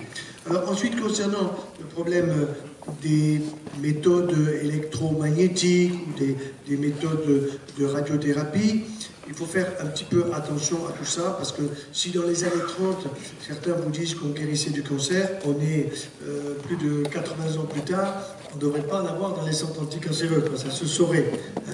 Et personnellement, je pense l'esprit très ouvert et je ne me refuse aucun essai thérapeutique, ou quand des gens font des essais, je ne suis pas contre, mais je leur dis toujours, attention, ça, je peux vous dire que ce qui est sûr dans votre cas, voilà, ce que l'on sait aujourd'hui, c'est qu'on peut faire ceci et cela pour vous guérir, ou pour vous permettre de vivre encore longtemps. Alors longtemps, 3 ans, 5 ans, 10 ans, je ne sais pas. Récemment, je voyais une dame qui me disait, oui, j'ai eu un cancer du sein, vous comprenez, docteur, et on me stresse de 5 ans en 5 ans. Je dis, pourquoi on me stresse, madame? Qu'est-ce qui se passe? J'ai été traité il y a 10 ans. À la 5e année, on m'a dit que j'étais guéri. Et puis à la 10e année, on m'a dit, non, vous n'étiez pas guéri à la 5e, mais vous n'êtes pas encore guéri à la 10e. Alors imaginez, mettez-vous à la place de la patiente. Bon. Et docteur, c'est quand la guérison du cancer du sein? Je dis, madame, je vais vous dire la vérité. Si vous avez une mauvaise immunité, vous pouvez faire une récidive de votre cancer du sein pendant 27 ans. Et voilà la vérité. Pourquoi on ne le dit pas? On ne le dit pas parce que ça gêne, parce qu'on ne sait pas l'expliquer. Mais si je vous dis que vous le risquez pendant 27 ans, j'ai eu une de mes sœurs que j'ai soignée, bon, peut-être à la 17e ou 18e année, bon, je le lui ai expliqué, elle m'a dit, tu m'as sauvé la vie, j'ai rien sauvé du tout. Elle est guérie, elle va très bien, mais à la 27e année, je sais quand est-ce que c'est, je vais aller chez elle avec une bouteille de champagne. Elle va me dire, qu'est-ce que tu viens faire?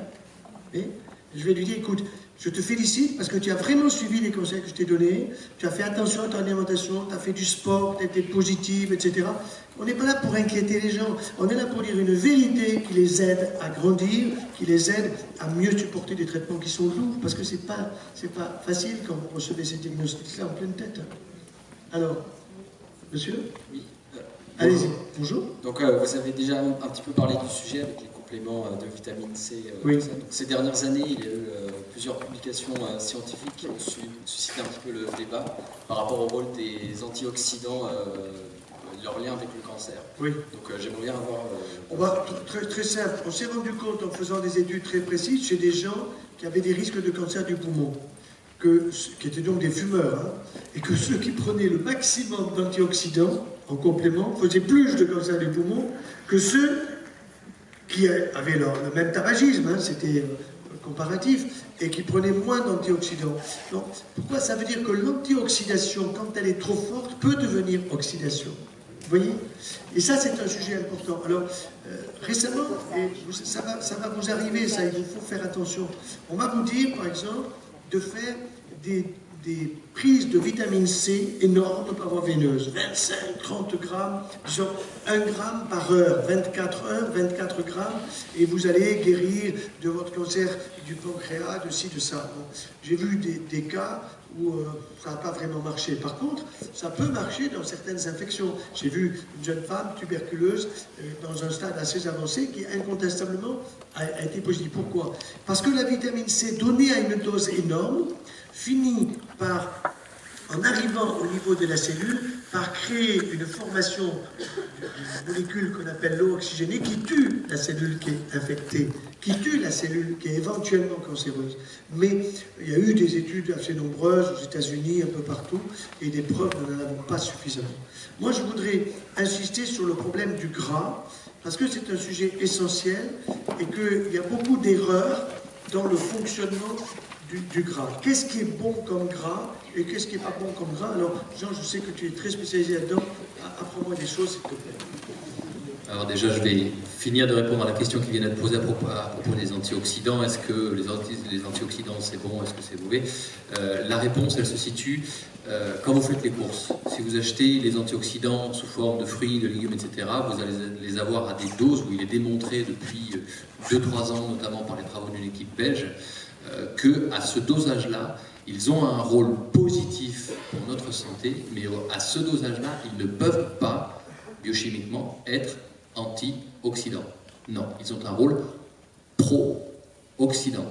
Je dis bien pro-oxydant. Donc le nom, la terminologie d'antioxydant va finir par disparaître. Donc, ils ont un rôle pro-oxydant. Alors, dans nos cellules, on a besoin de stress oxydant, par exemple, pour détruire un virus, pour détruire des antigènes bien particuliers. On a besoin de ces choses-là, ça nous permet de gérer notre immunité. Mais ces entre guillemets, oxydants présents, ces molécules, ces polyphénols, etc., qui sont présents dans les végétaux, en fait, en apportant un peu de stress oxydant à toute petite dose, ils provoquent l'effet de ce qu'on appelle l'hormésis, l'effet de la mitridatisation, c'est-à-dire qu'un tout petit peu de poison à des toutes petites doses exerce notre système de défense et lui permet de savoir réagir quand il est réellement sollicité. Donc, très probablement, les fameux antioxydants, eh bien, on ne devrait les prendre qu'à des doses nutritionnelles. Donc, soit des compléments alimentaires, si vraiment c'est justifié, si on a fait un point avant, à petite dose, donc pas des doses massives de resveratrol, etc. Ça va être la quantité du petit verre de vin rouge, voilà. Pas dans le vin blanc, malheureusement. Je sais qu'en Bourgogne, il y a des très très grands vins blancs. Mais c'est plutôt le vin rouge qui recueille les suffrages de ce point de vue-là. Même dans le raisin non fermenté, il y a les polyphénols aussi. Hein, donc on n'est pas obligé de boire du pinard. Hein. Voilà. Donc tout ça pour dire, voilà, des polyphénols, de toute façon, il y en a dans tous les végétaux frais de saison qui sont peu cuits, voire crus. Et puis, merci pour l'enchaînement. Et effectivement, il y a beaucoup de ces polyphénols, toujours accompagnés de vitamine E, dans les huiles végétales, etc. Alors, on est dans une civilisation où on a voulu faire du 0% partout, parce que dans les années 50, on avait une recrudescence, on s'était rendu compte qu'il y avait beaucoup de pathologies cardiovasculaires, et il y a eu une théorie qui s'est basée sur le fait que dans la plaque d'athérome, il y avait du cholestérol, il y avait des graisses, des choses comme ça, donc on a dit, eh bien, le gras c'est mauvais, ça provoque l'athérosclérose. C'est faux. C'est faux, c'est absolument pas ça. C'est l'inflammation qui fait qu'on métabolise mal les graisses et qui fait qu'on va générer un processus d'athérosclérose. Donc, supprimer les graisses de notre alimentation, ça a été la pire des bêtises qu'on ait pu faire. La preuve, c'est qu'aujourd'hui, on en est à chercher à supprimer les graisses de partout, donc du 0% par-ci, du 0% par-là. Mais le fait est que quand on ne lui apporte pas de graisse, notre organisme, qu'il s'agisse du cholestérol, des acides gras ou autres, eh bien, il les synthétise. Sauf qu'il y a des graisses qui ont une valeur de vitamine parce qu'on ne peut pas les synthétiser. Ce sont les fameuses graisses polyinsaturées. Les monoinsaturées, on peut arriver à se débrouiller tout seul. Les saturées, on arrive très très bien à se débrouiller tout seul. Mais les polyinsaturées, on ne peut pas les synthétiser. On a besoin d'en apporter de manière absolument quotidienne. C'est les oméga 6 et les oméga 3. Alors on entend régulièrement dire les oméga 6, c'est mauvais, c'est pro-inflammatoire, etc. Il y a un oméga 6 qui, quand il est consommé en excès, devient pro-inflammatoire, donc c'est une question d'équilibre, c'est l'acide arachidonique, qui n'est pas spécialement présent dans l'huile d'arachide, mais qui est surtout présent dans les viandes rouges, les laitages, etc., de production industrielle. Pourquoi? Parce que ces animaux reçoivent de manière préférentielle des aliments qui contiennent des oméga 6. Pourquoi? Parce qu'ils grossissent plus vite. Et n'ayez crainte, ça a exactement le même effet sur vous. D'accord? Donc ce qu'il faut, c'est rééquilibrer, réintroduire les oméga 3. Alors, les vrais oméga 3, ceux qui sont présents dans les noix, dans l'huile de colza, dans l'huile de cameline, dans l'huile de noix, dans tous ces oléagineux. Alors, là, je vous ai cité les sources végétales, les sources d'origine marine, donc tous les poissons gras en particulier, plutôt de petite taille, parce que sinon vous allez récupérer du mercure, et plutôt de la mer, sinon vous aurez des phtalates, vous voyez que ça devient compliqué. 3-4 fois par semaine. Cuit à la vapeur douce, vous réduirez la quantité de pesticides dedans, effectivement. Mais il faut avoir une alimentation riche en graisse. Certaines publications disent 35, voire 40, peut-être même plus % de graisse. Alors, est-ce qu'il faut manger que du gras? Certainement pas. C'est une question d'équilibre, mais il faut manger gras. Coup de bol, ça donne du goût à notre alimentation. Ça ne vous fera pas grossir. Et quand je reçois des personnes, quand j'ai un peu de temps pour consulter, quand je reçois des personnes qui doivent perdre du poids, je les supplémente en graisse. Ça les choque. Mais au moins, au final, elles sont contentes parce qu'elles ont une alimentation qui est riche en goût. Et si vous mettez du gras, c'est un vecteur du goût. Vous mettrez moins de sel. Et ce sera bon à d'autres niveaux. Vous ferez moins d'hypertension. Vous aurez beaucoup moins d'autres problèmes. Donc, choisissez des graisses de bonne qualité, mais des huiles vierges, première pression, à froid, dans des bouteilles en verre, sombres, biologiques, bien sûr. Des vraies bonnes huiles. Et puis, bien sûr, n'ayez pas peur de manger manger plus de graisse et moins de ces fameux pseudo-sucres lents, qui ne sont pas des sucres lents comme le pain, les pâtes, etc. Revenez aux légumineuses. 2016, c'est l'année internationale des légumineuses. Il faut les réintroduire. Avant la guerre de 14-18, donc il y a à peu près une centaine d'années, comme vous le savez, c'était la première source de protéines chez les Français. On avait un pays qui fonctionnait, des habitudes alimentaires très rurales. Aujourd'hui, on a perdu tout ça. Par contre, qu'est-ce qu'on mange comme bidoche? Et puis pas que du charolais de bonne qualité. Donc on a besoin de revenir à une alimentation plus riche en graisses et en végétaux, mais toujours de bonne qualité. Très bien, les légumineuses. Non, on va arrêter les questions parce qu'il se fait tard et nous avons promis de rendre à la salle. Et je vous avais promis, messieurs, quelque chose pour vous. Voilà. Alors ça tombe très bien, les légumineuses, puisque c'est l'année des légumineuses. Tu vois, je ne le savais pas, donc je l'apprends avec joie. Alors figurez-vous que nous avons la chance d'avoir 6 enfants, 3 garçons, 3 filles, et nous avons une fille qui est historienne, et quand elle trouve des choses dans l'histoire qui concernent la nutrition, elle nous appelle. Comme elle sait tout de nous, si elle m'appelle, c'est que je ne sais pas. Bon. Alors il n'y a pas très longtemps, 2-3 ans, elle m'appelle en me disant, papa, est-ce que tu sais que tu connais ce conte hongrois ou tchécoslovaque?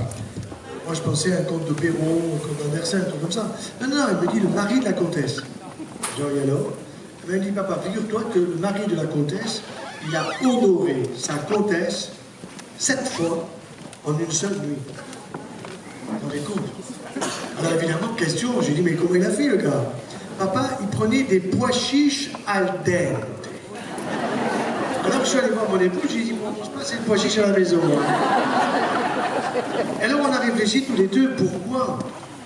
Parce que le pois chiche al dente, ça veut dire que, 1, cuisson très court, 4 minutes. Le pois chiche, en plus, il est germé, c'est la totale. Mais il est comme une petite noisette. Vous allez devoir le mastiquer. Et quand vous l'avez dans le palais des saveurs, j'ai essayé, je le fais régulièrement. Vous avez une poignée dans votre palais des saveurs, vous mastiquez 37 fois. 37 fois. Pour faire une véritable purée. Et là, en fermant les yeux, 1, vous avez les coups qui sont extraordinaires. C'est important pour la comtesse et pour le comte, n'est-ce pas? Et quand vous vous dites ce qui va se passer après, c'est la totale. Eh bien, moi, je vais vous dire, monsieur le maire, à Chevigny-Saint-Sauveur et à Dijon dans 8 jours, il n'y aura plus un pois chiche à vendre. Je vous laisse la parole. Merci. Merci beaucoup. On peut l'applaudir. On peut l'applaudir beaucoup. Merci.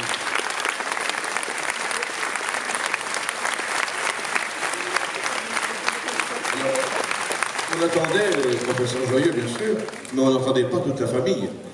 On va remercier aussi madame et puis le fils Jean, bien sûr.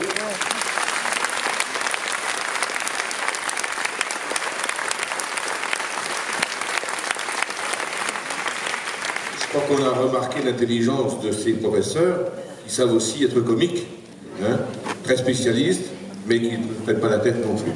Alors aujourd'hui, moi j'ai retenu une chose, hein, c'est la vapeur. Donc,